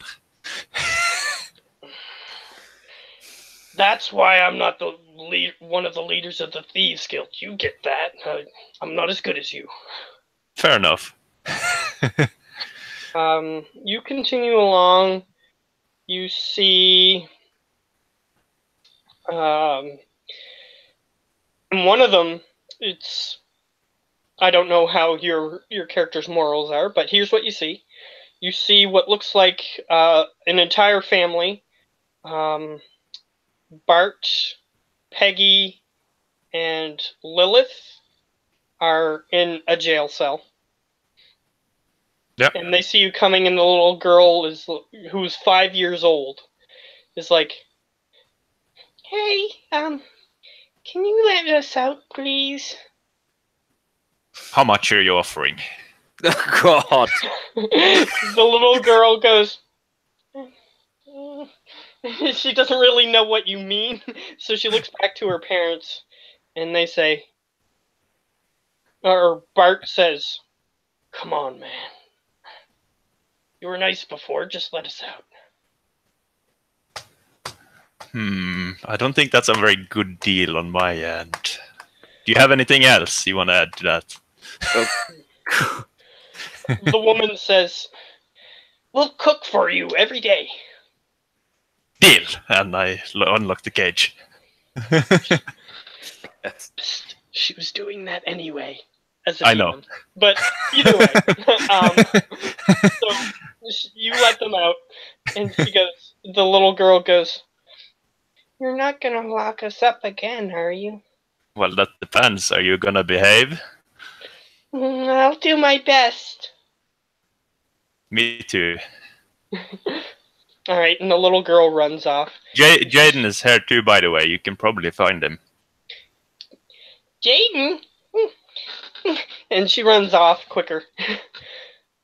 But the mother and father, they each go up to you and shake your hand. "Thank you. That was just horrible." And yeah, they walk off. Let's see. There's a few others who were just regular civilians that you didn't really get to know the names of. But one you do recognize as the tanner, the guy who was who tanned that that cloak you're still wearing. Yes. And he's stuck in one of them, and he goes, Hey. I see you're letting everybody else out." Yeah. Like, I've done my good deed for the day, so I'm not sure if I should keep going. Like, I might have to make up for some sins tomorrow, you know? Well, your group sort of gave me that lion pelt. I'll tell you where it is if you let me out. Sure. If you remember... Yeah, it was the Lamia. Yeah, the Lamia, the headless lion pelt. He apparently did something with it. Yeah, that seems fair. And it's a Lamia pelt, not a lion. Well, you cut off the human part, so I couldn't tell. So yeah, I lock him out too. Alright, so he comes out, and he says, "Just find me later. I'll show you what I did with it. I think I did a good job." I hope so. Otherwise, I might have to lock you up again. He nods. Fair enough. And he just sort of strides off. Yeah. Alright. So you unlocked all the people. There's still a few people missing that you are looking for. Yeah. Lugus and his monkey people You've seen no sign of them. And their slad being that they were dealing with. Yeah. You have no idea where that is. The necromancer, you have no idea where he is. I thought he was somewhere in camp, like the guy that wouldn't put down his corpses. Yeah, he said, one of the people said that he wouldn't get rid of them, so he was chased out of camp. Oh, okay. Um, So yeah, I like once I'm done here, like I tell the Duragard to walk around camp to see if they find anyone else. Like just bring them here. If you could guard them for now, while I figure out what to do. It's basically what I'm telling them to do. So you want them to guard the prison? Yeah, like some stay and guard the prison while the others go and look for more people and just lock them up. One of them taps you on the shoulder and he says, "Do you mind if I go back and give a report?" No, go ahead. Alright. You just hear the disembodied voice and the clanking of armor walking away. So yeah, and before I do anything else, I just want to try again to speak to the dragon, and I'm saying, so yeah, I locked up most of your people. That's the solution I figured out was best. I mean, it was that or killing them, to be honest, because you won't wake up. It would be a lot easier if you just wake up and tell them that they were praying to some demon. And I mean, she said something about your Trexian. Your symbol means pretty much evil now, or it used to do. I mean, killing people, like everything that's not human, pretty much, bleeding them dry. So You hear a snap. Snap. Oh, You see one of the talons on the foot that is holding it up, one of the feet that's holding it up on the top of the temple, start moving slightly. So yeah, they were sacrificing or doing some sort of blood ritual just because one of the demons from another plane told them to do it. Technically, your character knows what a slatty is. It's some sort. You made a good roll on one of Oh, them. I did make a good roll. Okay, so one of the slutty. Yeah, it's a slutty. I didn't remember I made a good roll on them. Yeah, that was a long time ago, near the beginning of the campaign. Oh, So, okay. it's understandable.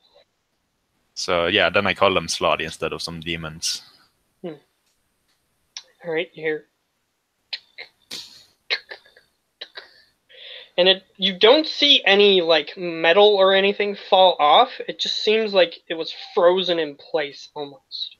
Yep. And you just see one of the claws move, and you hear as the arm begins to move, but the rest of it seems to be remaining still, and it scratches on the ground in common. T O O, and then it goes underneath W E, and then you hear and it starts to stiffen up a bit, and it keeps going a little bit more, and it finishes the letter E, A, and then you hear and then it freezes in place. The dragon just called me a tooth. No. T-O-O-E.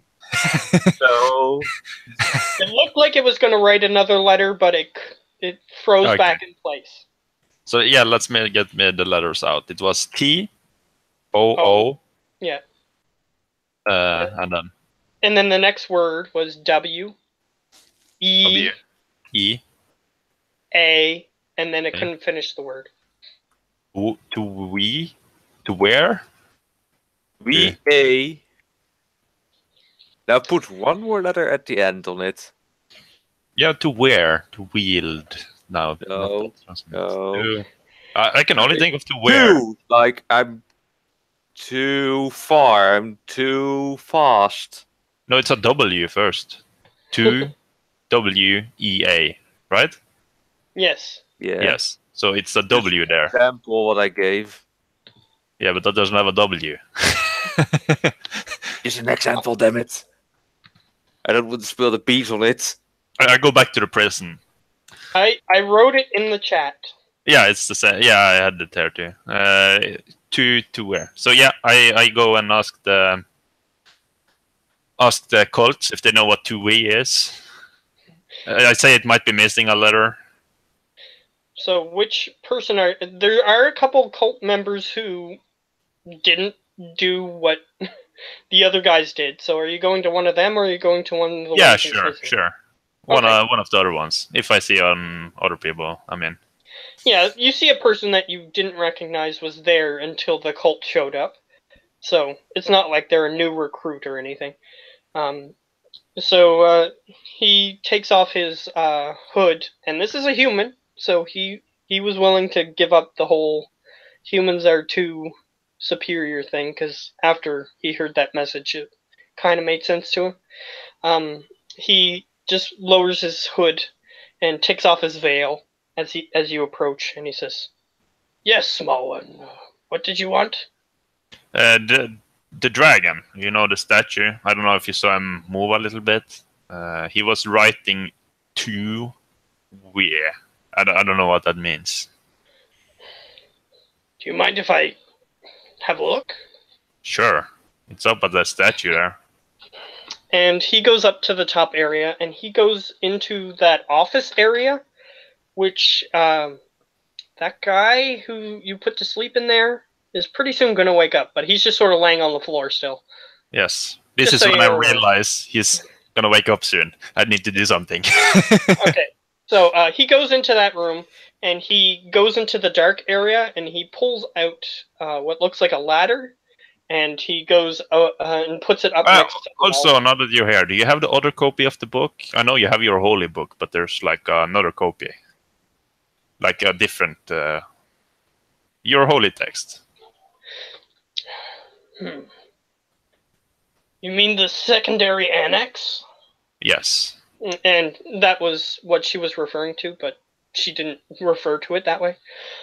He goes, "I could try to locate one for you, but That would be great.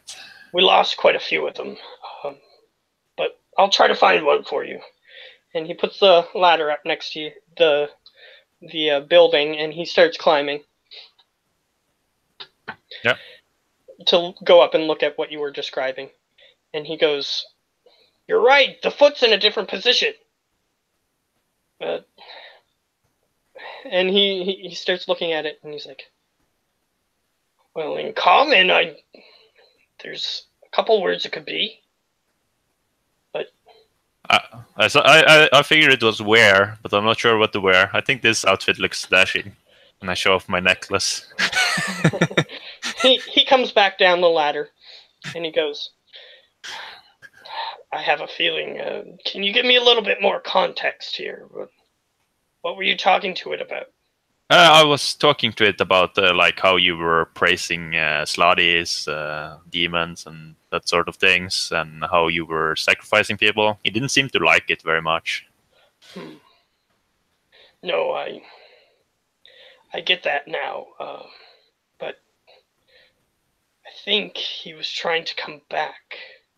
He Yes. said he was too weak to come back.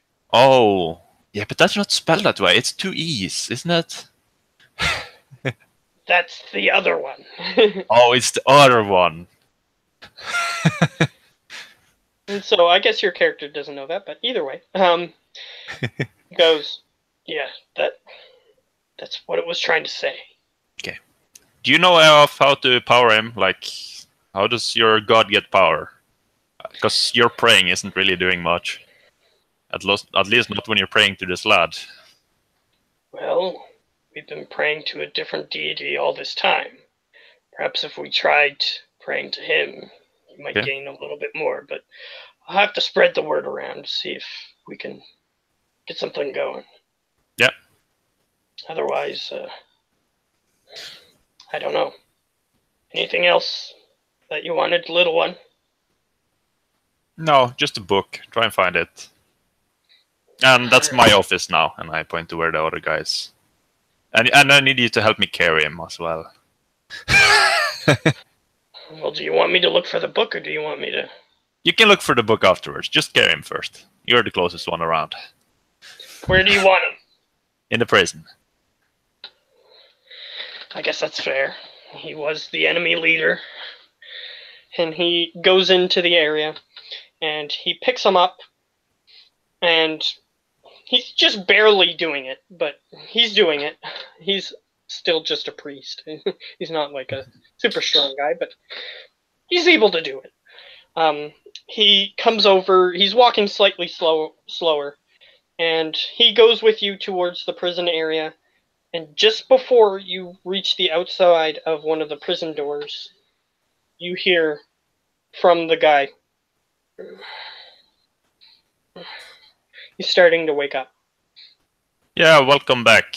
I would lay still if I were you. And like I would have removed anything of like spellcasting components or books or whatever you had on keys. Well, you know that some spellcasters use holy symbols. Yeah, so I would have removed that. You take his holy symbol, but other than that, you search him. You searched him before, right? Yes, just again because we're yeah. He has nothing else on him. Okay. Like he doesn't have a dagger or lockpicks or anything like that. He's just a priest. So. I mean, who knows? He might have had a keychain because he's the leader or something. Like, I'm just checking. He didn't have it on him. Yeah. So he starts to wake up, and once the other priest puts him down on the bed, he starts to go, no, and then you slam the door on him just as he gets to the doorway. Oh, welcome back. How are you feeling? Well, like I just had a long rest. Why? Oh, I mean, you were saying no for some reason. What's that all about? I didn't want to be locked up. Well, maybe you should have played nicer then. He just shoves himself off from the bars and he goes and sits on the bed and starts thinking. So yeah, your dragon god says he's too weak to wake up. Maybe you should try and pray to him instead of this laddie.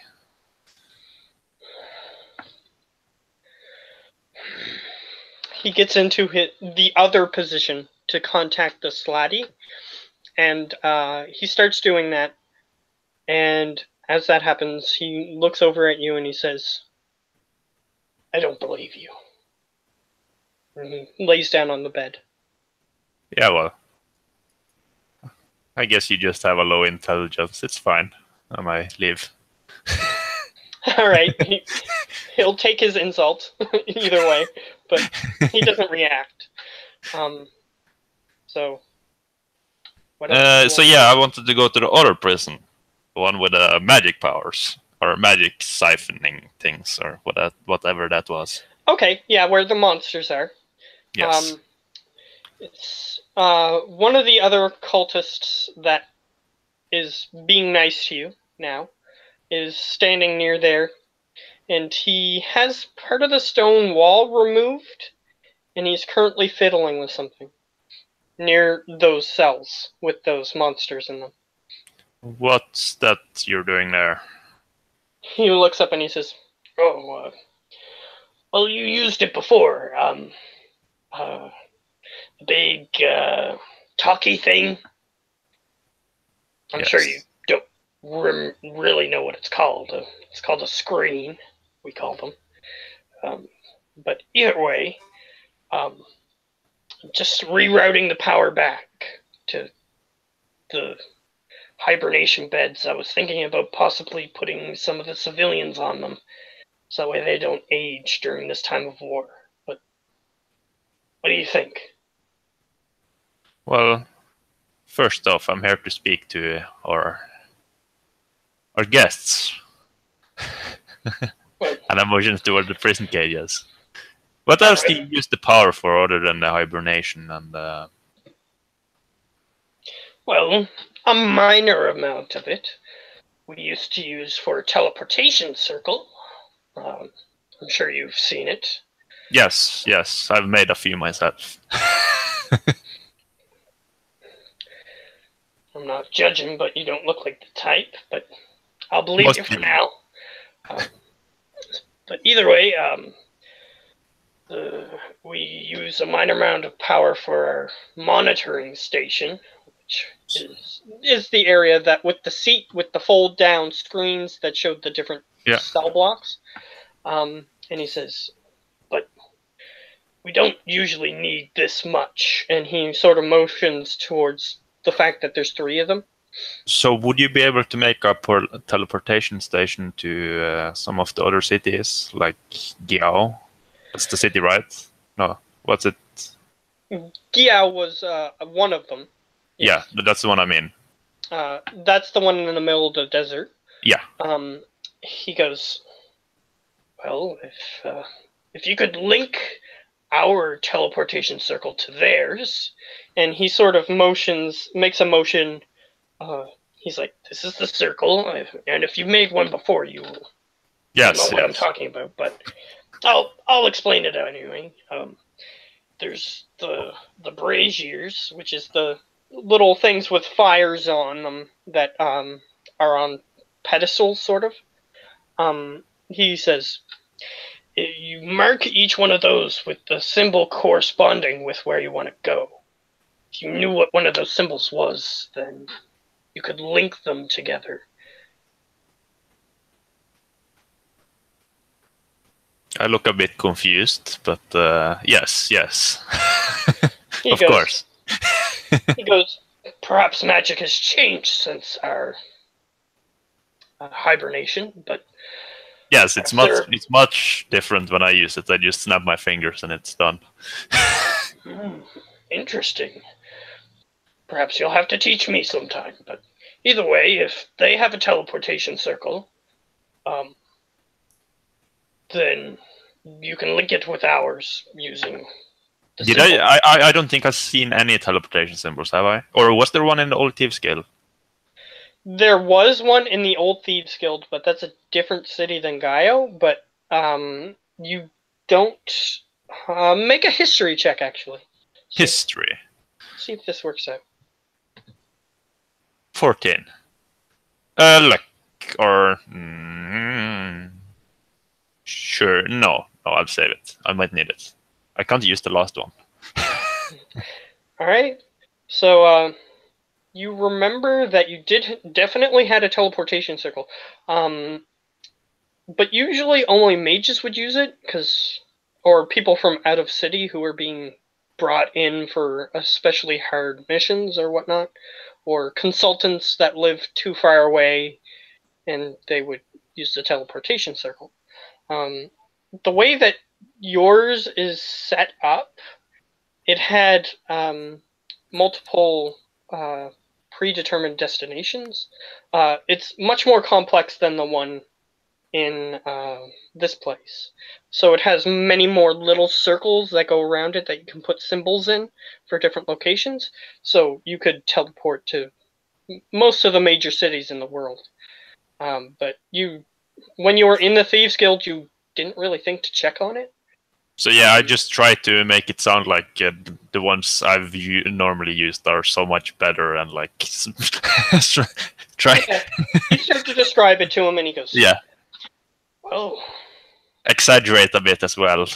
Well, I guess the mages of your time are finding new advances.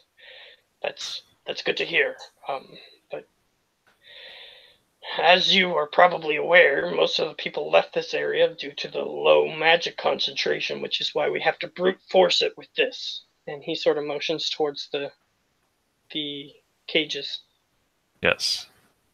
But then again, I would like to go to speak to them now, and I look for the cages. There's still just 3, right? The bird and 2 others.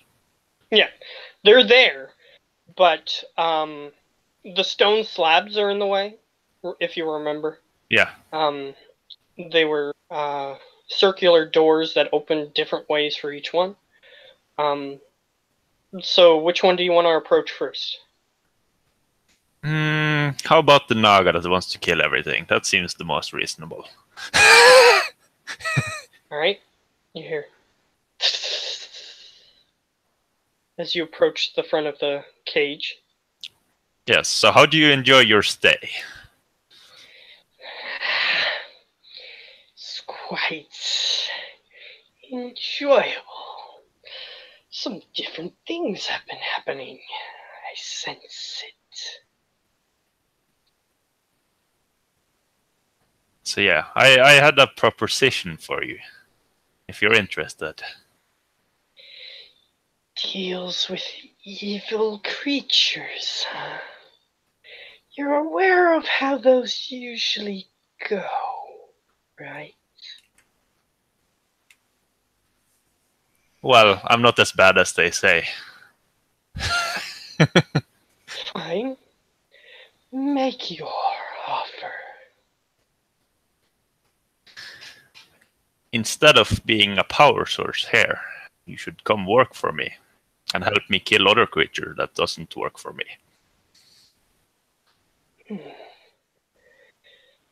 It's been about 1,000 years since I've been fed properly.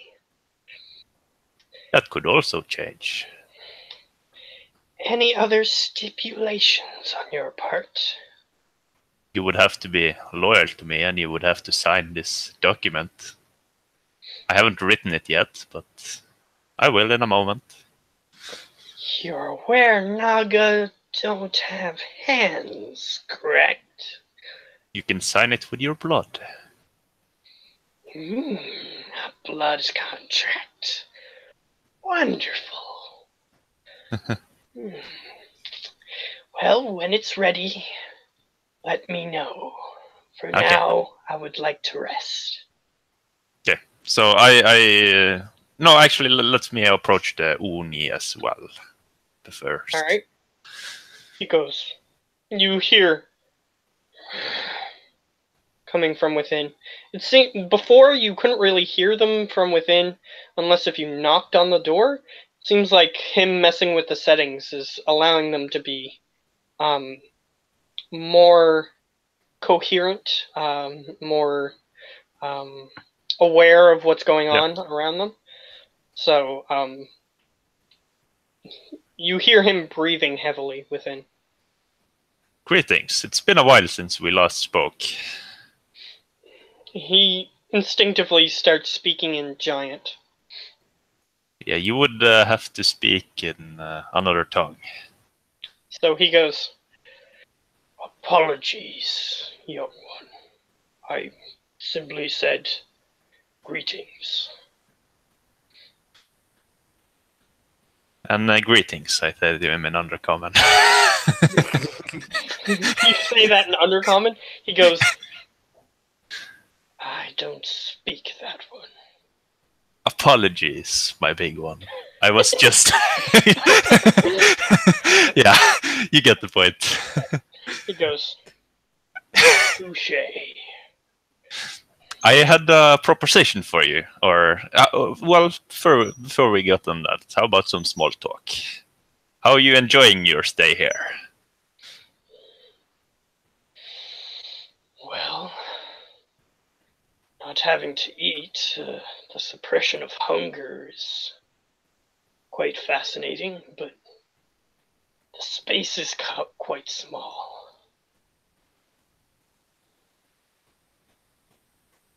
Well, back to the proposition I had for you.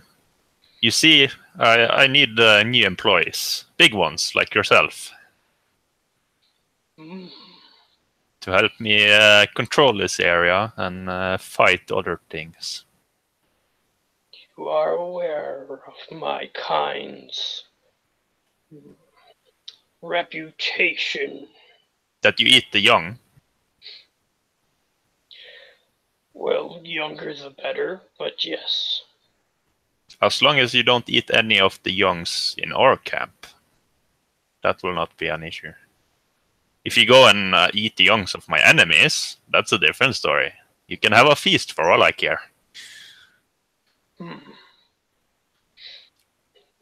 heard someone bargain so readily with the safety of their people. You must have a contingency to prevent me from violating your agreement. I might need a drop of your blood and a signature on this contract. which would prevent you from eating our young.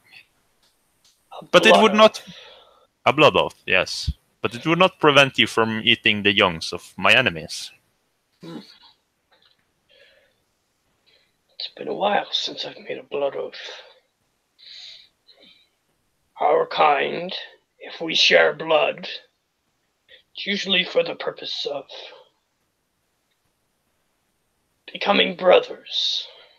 Are you willing to take that on? He's basically asking if you want to become a blood brother with him. Would I know if that has anything special, or if it's just like something they hold sacred? Or like inherently, you would have to make an Arcana check. Inherently, okay. But you can ask him. You're not sure. What would imply in that blood pact? Well, you wouldn't obviously attack me, or I wouldn't attack you. And you would ignore our downfalls, let's say. So if I view anything you do as evil or abhorrent, I will ignore it. You will do the same for me. That seems... And if one of us is killed on the field of battle, the other will pursue their killer with reckless abandon until they are dead and no longer on this plane of existence. I'm sure I can add that in somewhere. I'm gonna need a little while to work on this. Fair. And I knock on the bird cage. You still only speak bird? You hear.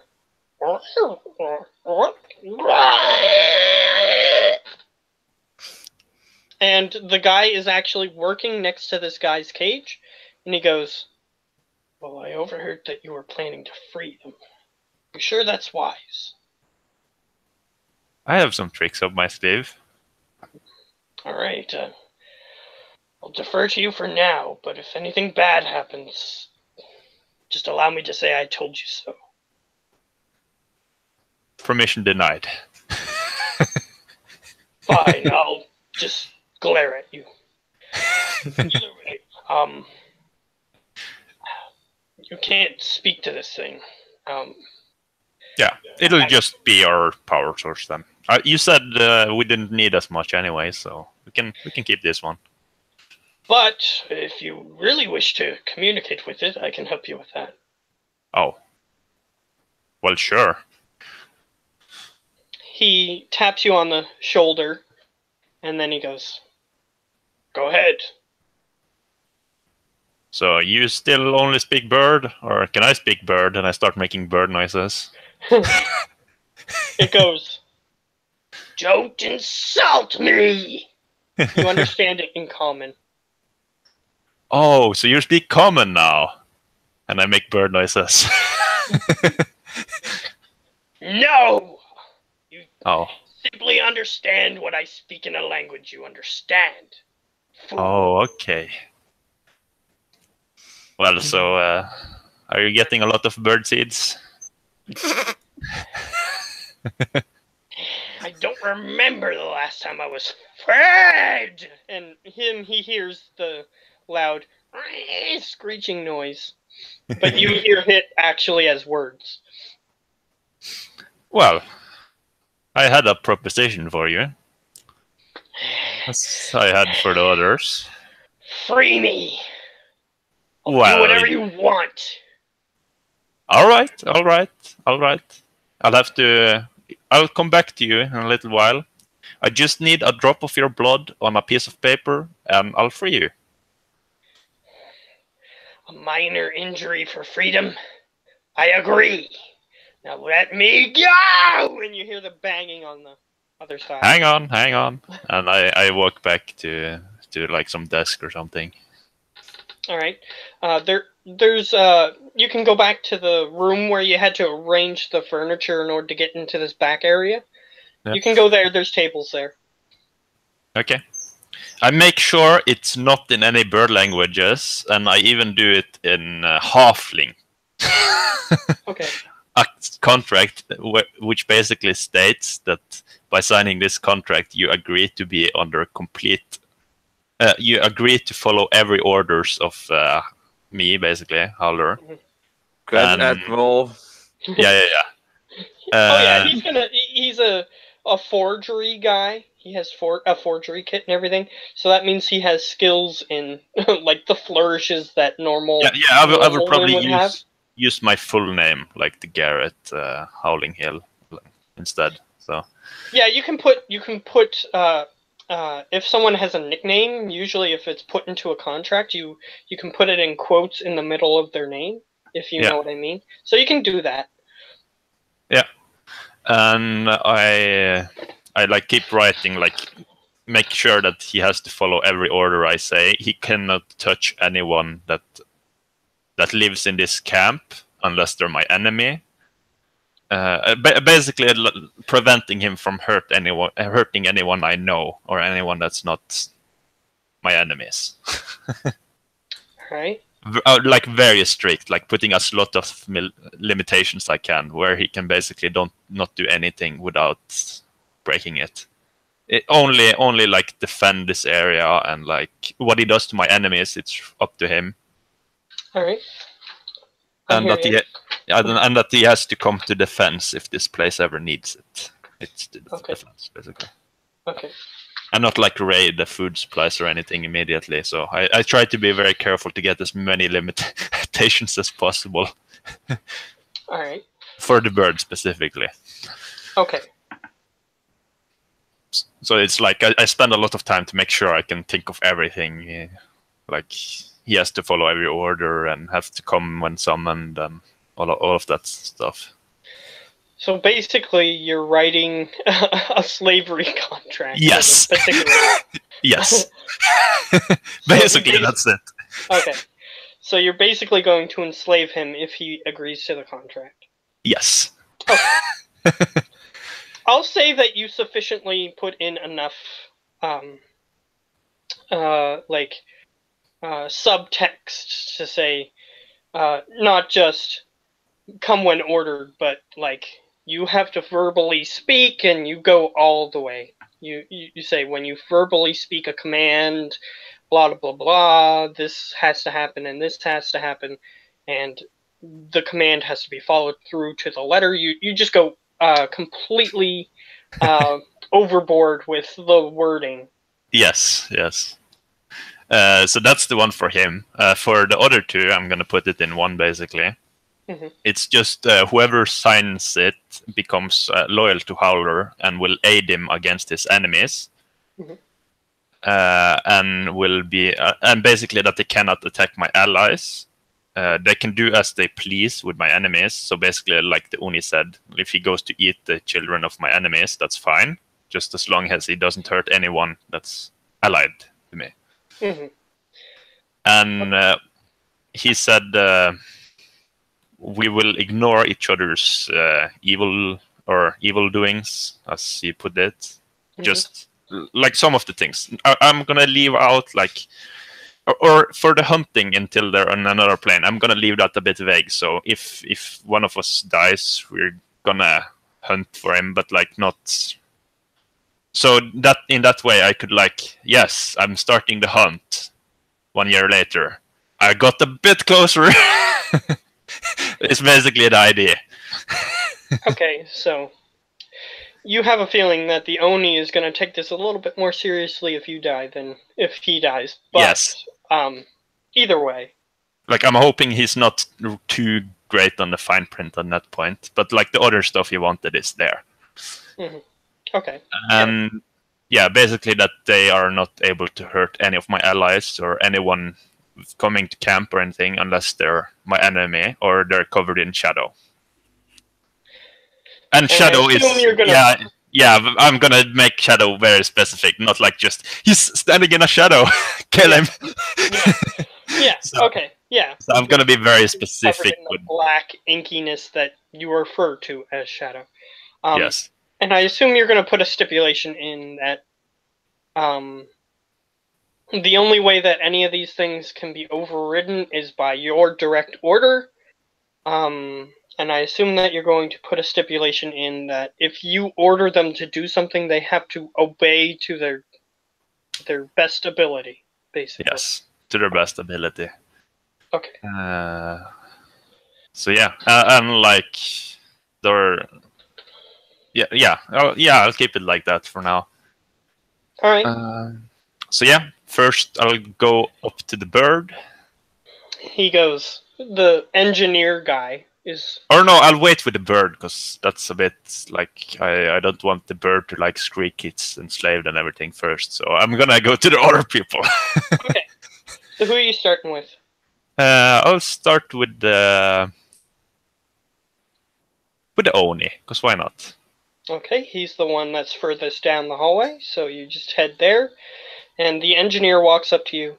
He says, "They'll be weakened as long as they're in that room, but as soon as they exit, then they will return to their full strength.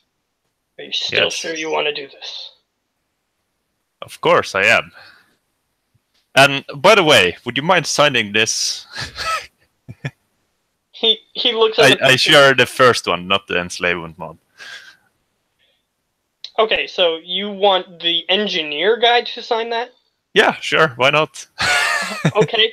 He goes, "Do you mind if I seek legal counsel?" Well, what legal counsel can I offer you? He goes, I mean, from someone else? I speak in a different voice. What legal counsel? Okay. He goes, "From a different body?" Let me see what I have in my inventory. Oh God! For a moment I thought you would actually get a body. A dead body in your inventory. That's what I'm I have a jawbone. I'm going to pull out the jawbone. Okay. I take the jawbone and I like puppet voice basically, just a jaw. All right. And he goes, "No, I won't sign it." Very well done. He nods. That'll be 10 gold. He goes, "Maybe when I go back to my chamber, I'll have it for you. Just right now I owe you for now." Okay. So I write up a contract that says he owes me 10 gold. He looks at this one and it says, "You owe Howler, Garrett Howler, Howling Hill, 10 gold." And he goes, he signs it and gives it back to you. Great. And he goes, "Okay, I'm gonna open this for you. You ready?" Yes. And I step in. He goes over to next to the door and he makes a motion in front of it, like a magical incantation type movement, and the stone simply just moves back and then up into the ceiling, into the room, and you can enter. Okay. So I've written up this contract. Feel free to read it if you wish, but it should allow you to eat the children of our enemies. He takes the paper. It's not written in giant. So I can go over every detail if you want, or if he's reading it slowly, that's fine too. Yeah, he's reading slowly. Okay. He goes,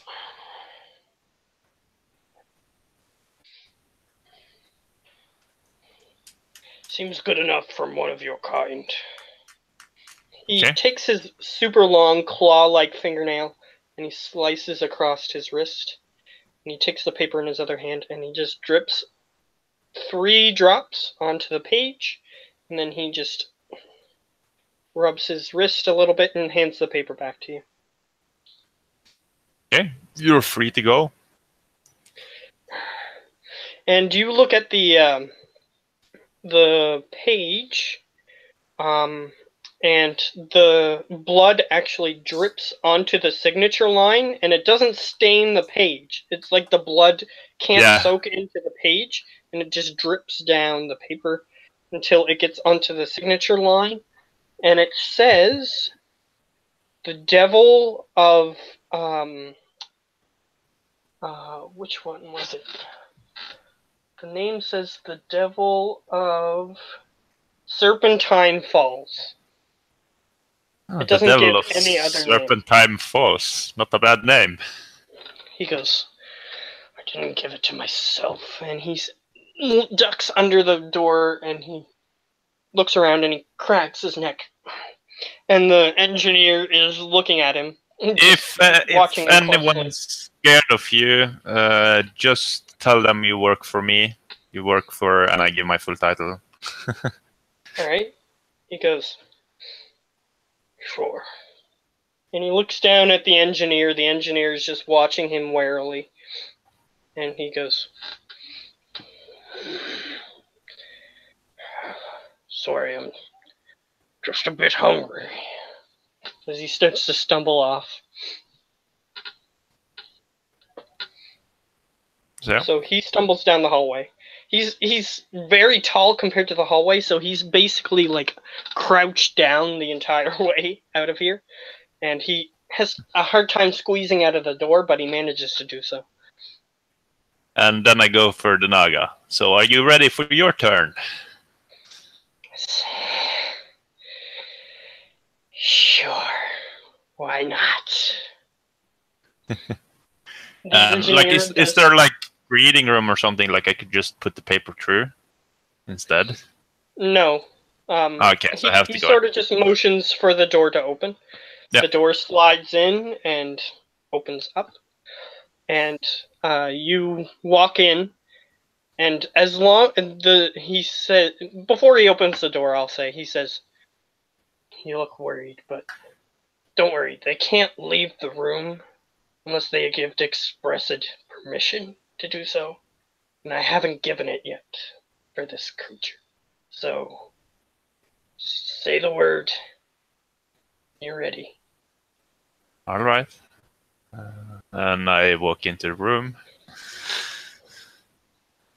And I show her the contract. Or it. I don't know. Yeah, I'm pretty sure they're genderless. I'm not entirely sure. I'm pretty sure all Naga are female. It might be. Because that's how I've seen them. I'm not entirely sure, but I'm pretty sure they're genderless, in my world at least. They don't breed in the normal way. No, in World of Warcraft 2, there are the other ones too. Yeah, so, that's true. But for now, we'll just say that you don't know what the gender is, and then I'll decide later. So you approach, and it's coiled up in a stereotypical snake coil. And the end of its tail is at the bottom, and it sort of just coils up. And its head is resting on another part of its body. And as you enter, it just sort of lifts its head.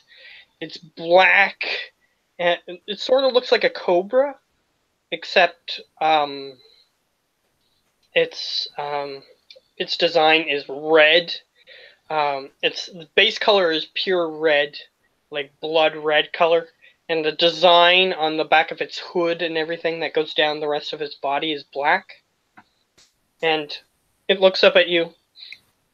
So, you finally wish to meet me. Indeed. I have met a few of your kin already. That's the... What are they called again? The other Naga? The Water Naga or... They're called Guardian, the good ones. They guard... Actually, I don't know if I know what they're called, so I'll just say... what color were they? I'm pretty sure they're a darker blue color. So yeah, I met a few of your darker blue kin. The good ones, huh? Well, in someone's opinion. Compared to me, yes. So yeah, I show the contract. So I'll just need a few drop of your blood.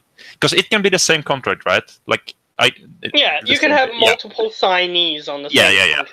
Okay, that's basically what I wanted. Okay, yeah.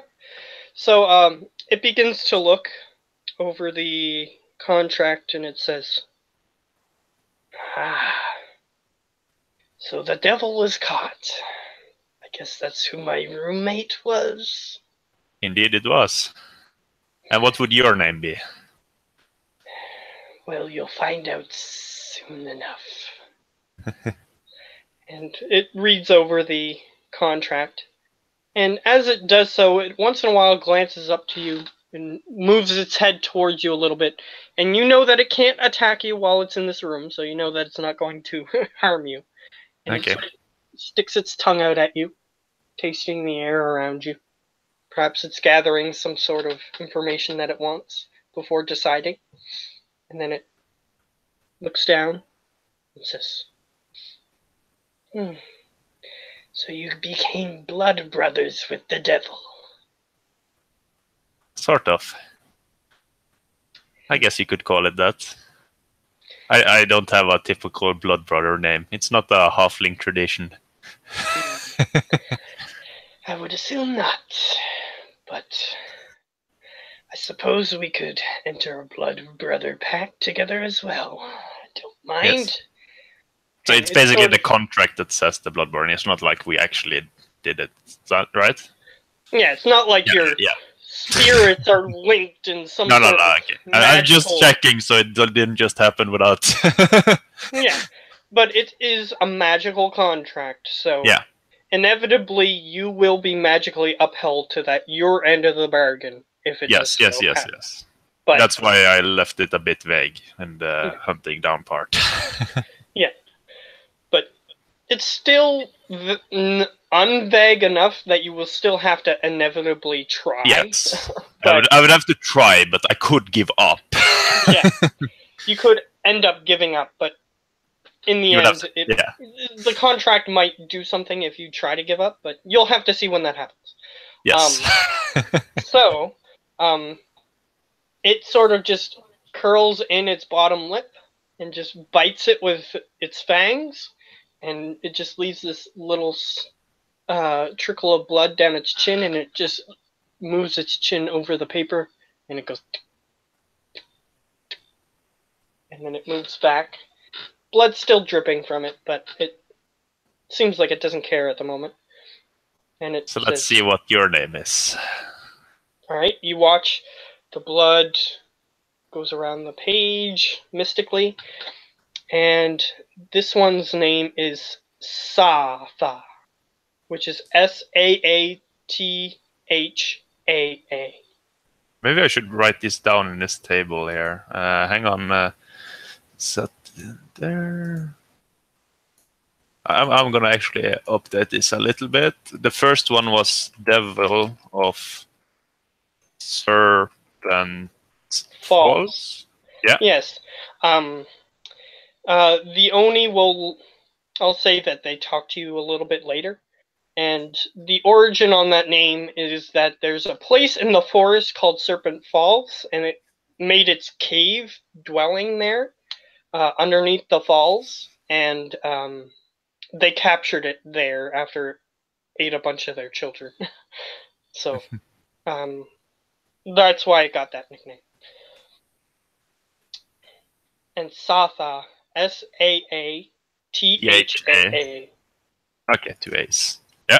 Yeah, there's 4 A's in that name. 2 A's at the beginning and 2 A's at the end.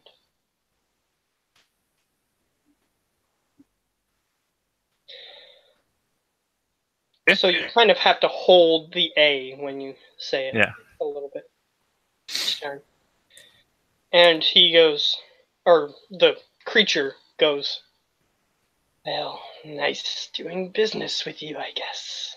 Yes, it was, and the name is Grand Admiral or Howler of the Aquan Sea. If anyone has... I did read that. Thank you. If anyone has a problem with you being around, you know, being all evil colored as well, just tell them you work for me. Fair. And it sort of just slithers past you. and it sort of makes a glance at the engineer guy. Still as small as ever. And just slithers down the hallway. So yeah, that's great. Now let's get to the other one, the bird. And he goes to the next one and he says, Before we continue, I two. just want to remind you that nearly 3.5 hours have passed already. wow. Well, we went into a little bit more detail than I thought we might, so... Yeah, I'm just It went that reminding you of time, so... Yeah, you I'll don't have to miss leave in that. another half hour. So Okay. Okay. Yeah. Cliffhanger. Dun, dun, dun.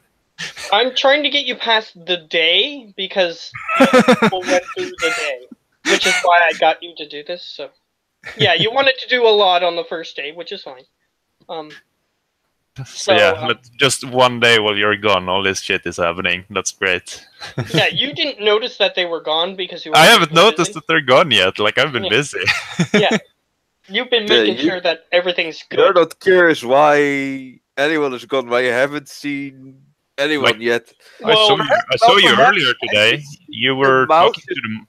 Yeah, I know. I saw you earlier. I saw you earlier. You were talking to the mouse and you brought the mage, so...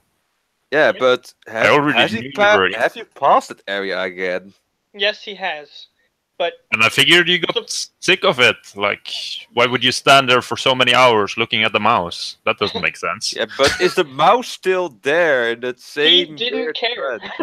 I didn't care. Like, why would I... Oh, Yeah.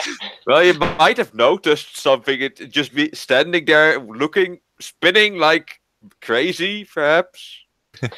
It's a small mouse in I haven't area, and the last time he passed by this area, somebody might have stepped on the mouse, for all you know. Well, that is possible. Well, I do think you will notice a spinning mouse. He didn't. Yeah, when I see he had it, prisoners with him last time he passed by that area. True. Like, I've been more busy. Yeah. True. So yeah, now we might have a squished mouse. Yeah. So either way. If you want to check on that, you can later, but I don't think Howler cares that much. Not unless he doesn't. Well, if he knows something is wrong, then, but he doesn't. So. Yeah, I mean, the group decided to go exploring before the what I expected them to on the first game. So Howler is used to this kind of thing. I'm used to people just disappearing and reappearing. It's fine. Yeah.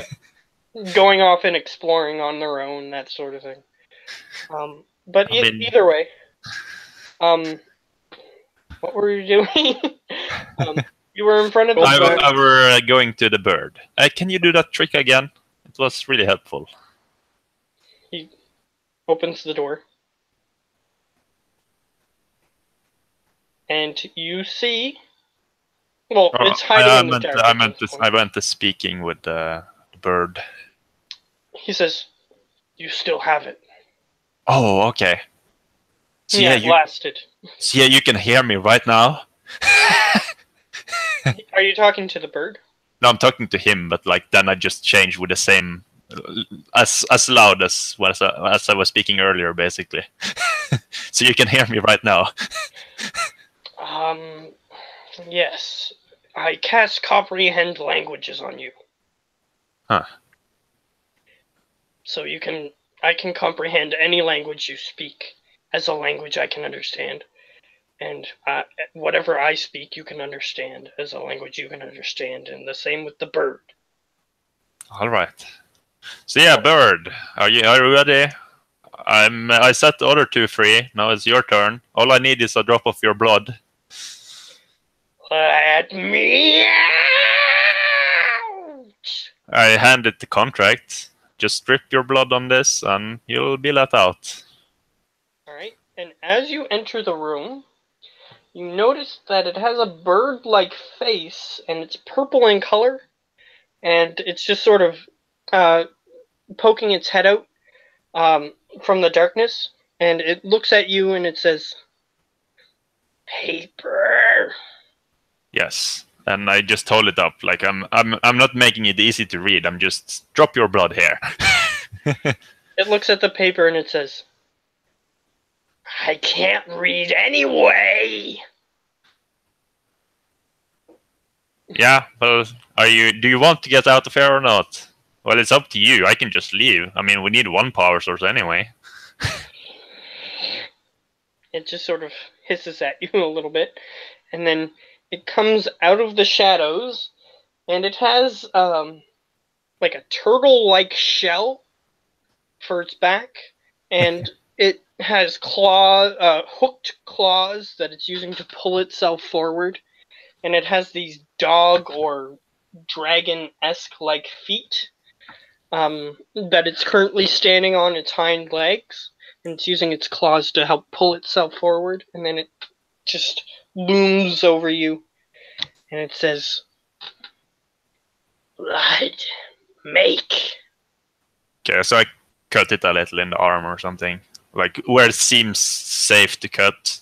All right, you just cut on the yeah, it has an arm. It's hooked. It's around this area, which would be the area where you would have to. So you'd have to go like this on there, because this part of its arm is a hook, which is made of like bone. And it just looks down at you and it goes. So yeah, I just use my wrist dagger and and drop it. it drops it on the paper, and it says, "Free." Kind of. You're free of this cage. As it rushes forward towards the door, and it bounces off the force field, and it says, "Free!" You can let it out.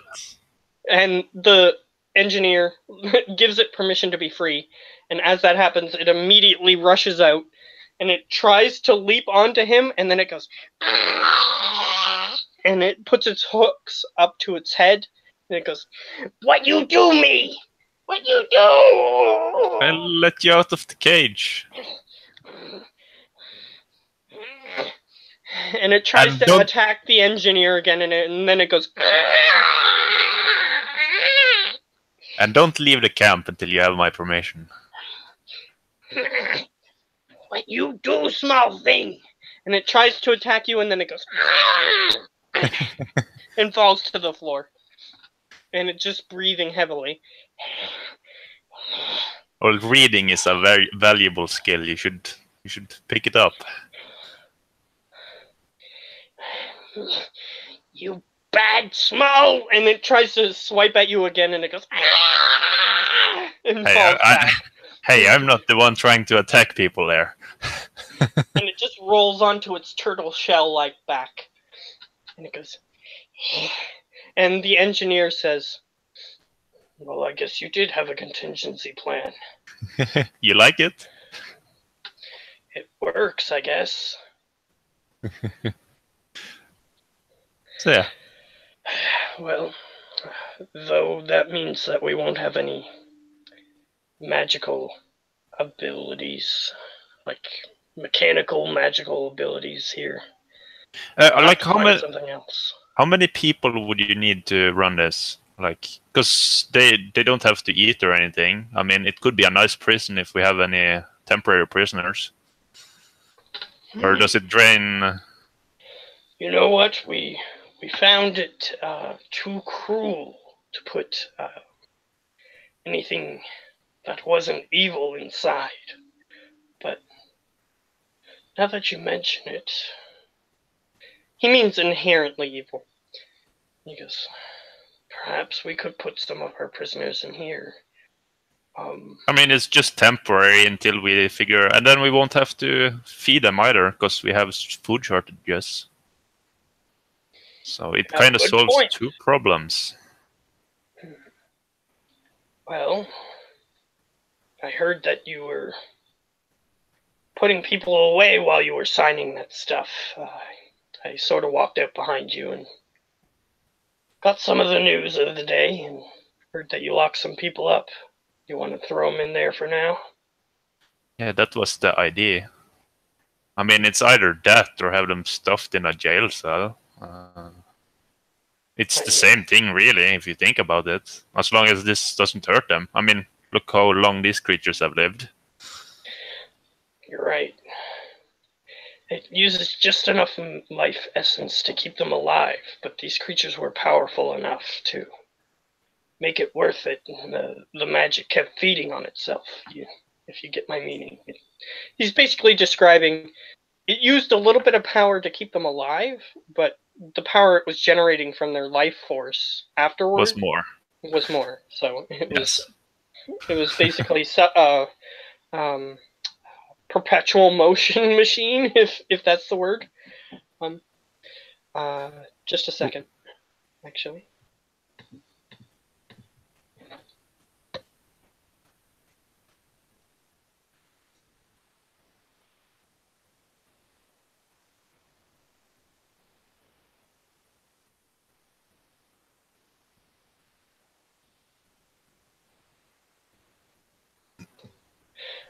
Okay, it was just somebody telling me that I gotta go soon, basically.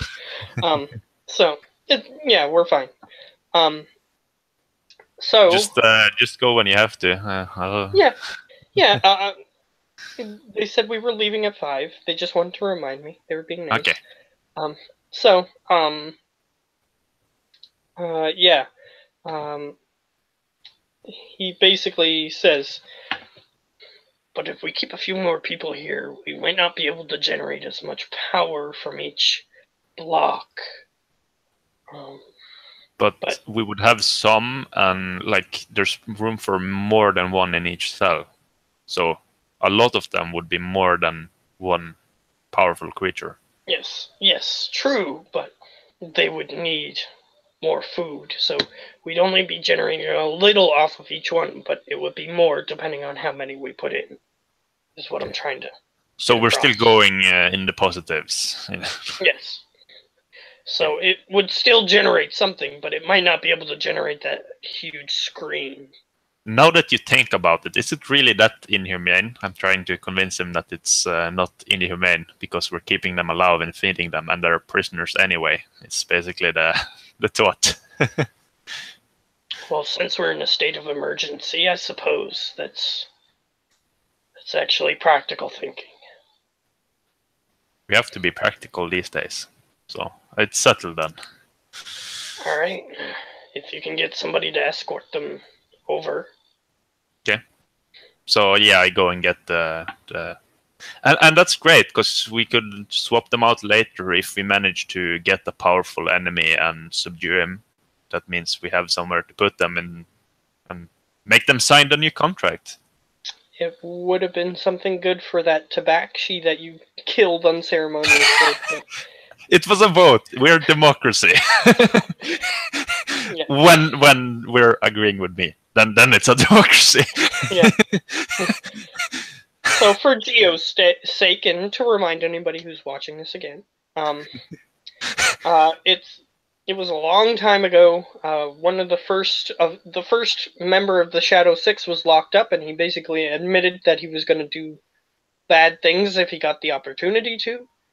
But he was locked up at the time, and everybody voted to just unceremoniously kill him while he was locked up, and they did so. And then I voted, or Trainen voted to just murder him. Jaden voted to not do it because it was wrong, and I was like 50-50, first not, and then he admitted to all the things, and yeah, I changed my vote. Yeah. So they just killed him while he was bound to a bed. And easy XP.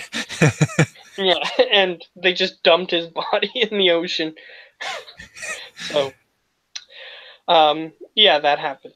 So either way, the bird-like creature.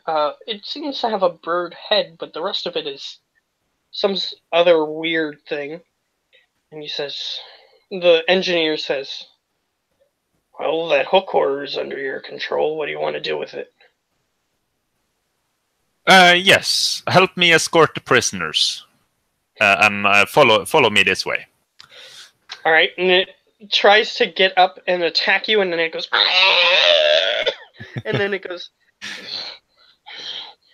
what you write on paper. I write you follow my orders, so you must follow my orders. Fine. And you can understand it only because it's you're still under that spell. Otherwise, it would just be cawing at you and making weird bird noises. But Also, you have to teach me that trick. I tell the other guy, like. he goes, well, if you ever need help, there's a few of us who know a little bit of magic. We'll help you out. Sounds Or good. if we can't, then we'll find somebody who can. And so he follows along with you, since his this is part of his job, is to figure out what's going to be the battery and how to best use the power and everything. Yeah. So he's following you, and you guys get to the what's the bird's name? Because it's been signed. It says Koki Kako. Cookie Kaka. Weird bird sounding letters, and it's written in common. So CUCE, and each time a C appears is when it's capitalized. Okay. So it says CUCE, and then CACA. I like that name. It's fine. I mean, that's how it speaks. So that's I what its language tell would it. sound. What's your race? Like, what type of creature are you? Because I haven't seen you before. Hookarar. Yeah. So Ooh. HOOKHORROR. Okay, HOOKHORR. RROR. It's actually something from the book. I believe you, but man, I had no idea. Yeah, it's called a hook horror. It's a hook horror. Oh, okay. So I was seeing like RR. I wasn't reading the whole word. Yeah, it's a hook horror. They usually live in the Underdark, and you have a feeling that that's where they got this thing. It's just by going underneath the temple and looking around for a bit. So yeah, I go down to the prison like with this bird. All right, it's following you like a reluctant enforcer, or whatever you want to call it. Yeah. And it stands at the entranceway. It's way too big to fit in this area. Okay, just wait here and escort the people that come out. All right, it follows, and it had a hard time getting through the doors and everything, but it managed to do so. But it's staying outside this time. So you go in. You still have some of the Duragar here. They're no longer invisible. Oh, hey, Duragar. So don't worry about the bird outside. I made a deal with it. They look over and they go. One of them looks at you and says in Undercommon, "How'd you get a hook horror on your side?" I have my way with words. They usually don't listen to words. I have my ways. Like I'm not I really... believe you, but I mean, it would just be interesting to know how. Just, it won't be able to lay a hand on you. Alright. And he just sort of steps aside as you take out... 10 gold for the first one that makes him try to attack you. Alright, one of them goes over to try... holds his weapon threateningly at it, and it goes... instinctively backs up and goes... and then tries to swing, and it almost hits him, and then it moves its arm out of the way, and it goes... screaming. And the guy goes... Yeah, sure. So 10 gold. Alright, so... And yeah, I let the prisoners out, and I tell them if they don't follow, they will likely be eaten by that creature. Alright, the hook horror is looking at them and says, "Me eat now." No, only if they run away, not if they follow. Okay. And it just watches them. So yeah, It says, you feel free. it even screams, but they can't understand it. It says, "You run! Now! We want to Oh. eat." The creature is suggesting you run so it can eat you, or you can follow me. It's your decision, really. And I look. To them, it's just a bunch of screeching and howling. But they go, and they just keep going along their way. Even the leader, like everyone. Okay, so he goes. Rexcard goes, "You won't get away with this." We'll see about that. Or he looks up at it. He knows what it is because he's one of the people who decided to put it in there. If you don't want to go up there, you can sign this contract instead, and you'll be free to roam around, camp as you please. He glances over it and he notices that the names of the other two things are on there, and he goes, "I'm not submitting my will to you," and he spits on the ground. I'm very tempted to just take his blood, but I'm not gonna do it. Not yet. So you lead him along, and just to expedite things a little bit, you lead them. I'll say that there's approximately 30 in each one. As you close them, Rexcard is in one of them, so one of them technically has 31. Yeah. So they're all in there. And remember, like, I'm very humane, so if you were to sign my contracts, you would be free to go. You wouldn't be stuck here anymore. But it's up to you. And you see the engineer quickly doing magical symbols over them to indicate this person is to remain in here, this person is to remain in here, this person is to remain in here. Pretty quickly. Yep. So I'm gonna like. And the hook horror is just towering over you. It is a large creature, so it's a lot bigger than you are, and it's just looking down at you. Although it seemed to have caught on quick that you've enslaved it, so it seems like it's understanding the concept of what's happening. Yeah.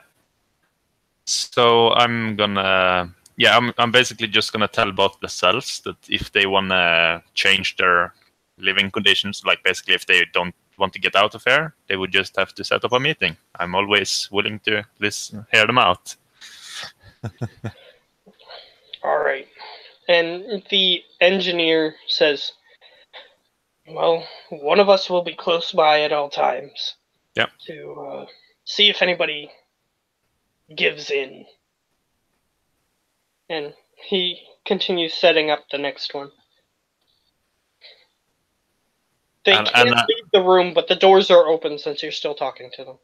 Yeah, I'll have the doors closed. I'll just tap the engineer on the shoulder. You don't have to worry. It's not gonna be inhumane. We're not gonna do anything to harm them. It's better than the alternative. Well, a cell downstairs or a cell here. You've already got me convinced. Plus, we're making some power off of this. I'll give you exact numbers tomorrow. How much power we're actually gaining, and see what we can do with it. But we gotta monitor the numbers for now. So yeah, I asked the Durgar. So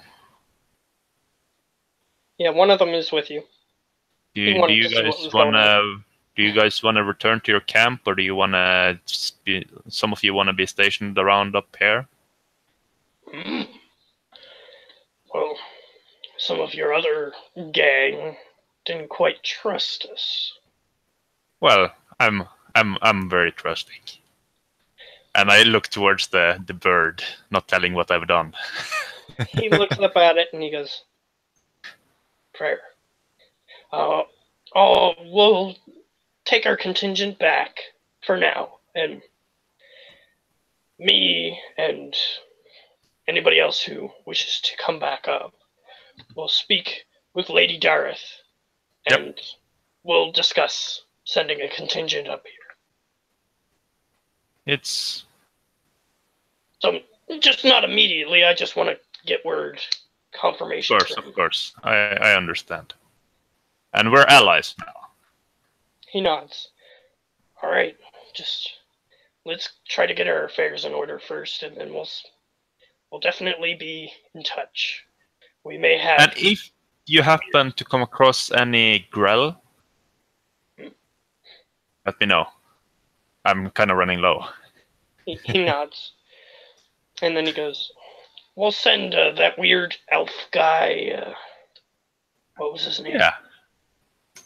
We'll send him up to let you know." What was his name indeed? It's there somewhere. It was Montagnor. Montagor. Montagor. Yes. Montagor. Yeah. I actually looked it up, and it is an elven name. So. He goes, right. We'll send him up to notify you if we decide not to, or if we have any other updates. Sounds he is good. a lot faster than us in heavy plate. I can see why. And you could tell that this is something that he trained in. He's quick.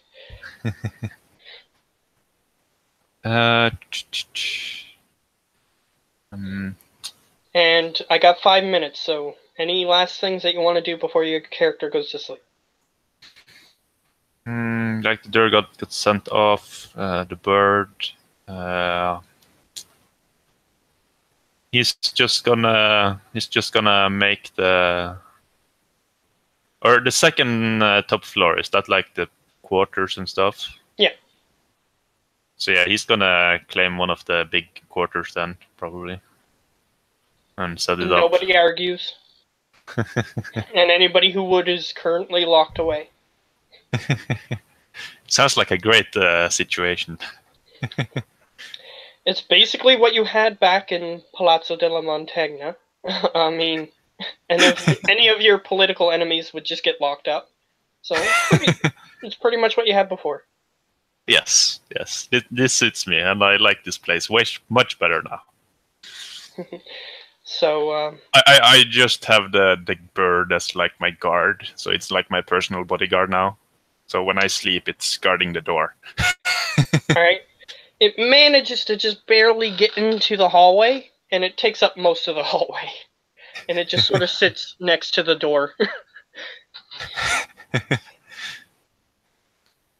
It's not huge, so it can still fit. It's just that it needs to like hunch down and get its certain body parts in first, that sort of thing. It's basically difficult terrain for the creature. And I should also probably feed it, so I'm gonna give it the rations. Alright, and it just, like, most rations are in tin cans. Like, if it's in anything and you give it to it, it just eats the thing with it. No, I just have beef jerky. I don't have any road rations. Okay, so you give it, I'll say 2 days worth, because it was for 1,000 years stuck in this thing. So. Yeah, it's fair. So you give it 2 days worth of rations, and it just gobbles them up, and it's just, "Thank you, master," in the bird voice, which you can still understand. You're just at the tail end of it now. Okay. So it seems like it understands that you're its master now. You tricked it. It was so willing to get out of there that it just thought that you were going to cut it and then let it go. But you tricked it. It's not that smart. It's got -2 to intelligence, but it can still speak. Yes. But yeah, it's not the smartest creature. So I'm gonna go to bed knowing I've done a lot of good in this world. This camp is looking better by the day. You have a bird thing that you could ride around on. Oh, it can fly? Mount. No. Can it fly? Oh, okay. Yeah, but still. You can use it as a mount, still. Oh, I can get like some sort of seat or something on it. Yeah. It has like a turtle shell. I'm sure it can handle that. Yeah. It has like a turtle shell, which covers its back, but underneath it's just like a muscly chest. You can see a picture of it in the DMG, if you can see that. What page? 189. 189. That's Probably what I was cut- trying to describe. Probably cut the recording. I mean, I guess Yeah. we're done with that. Yeah, I got 1 minute.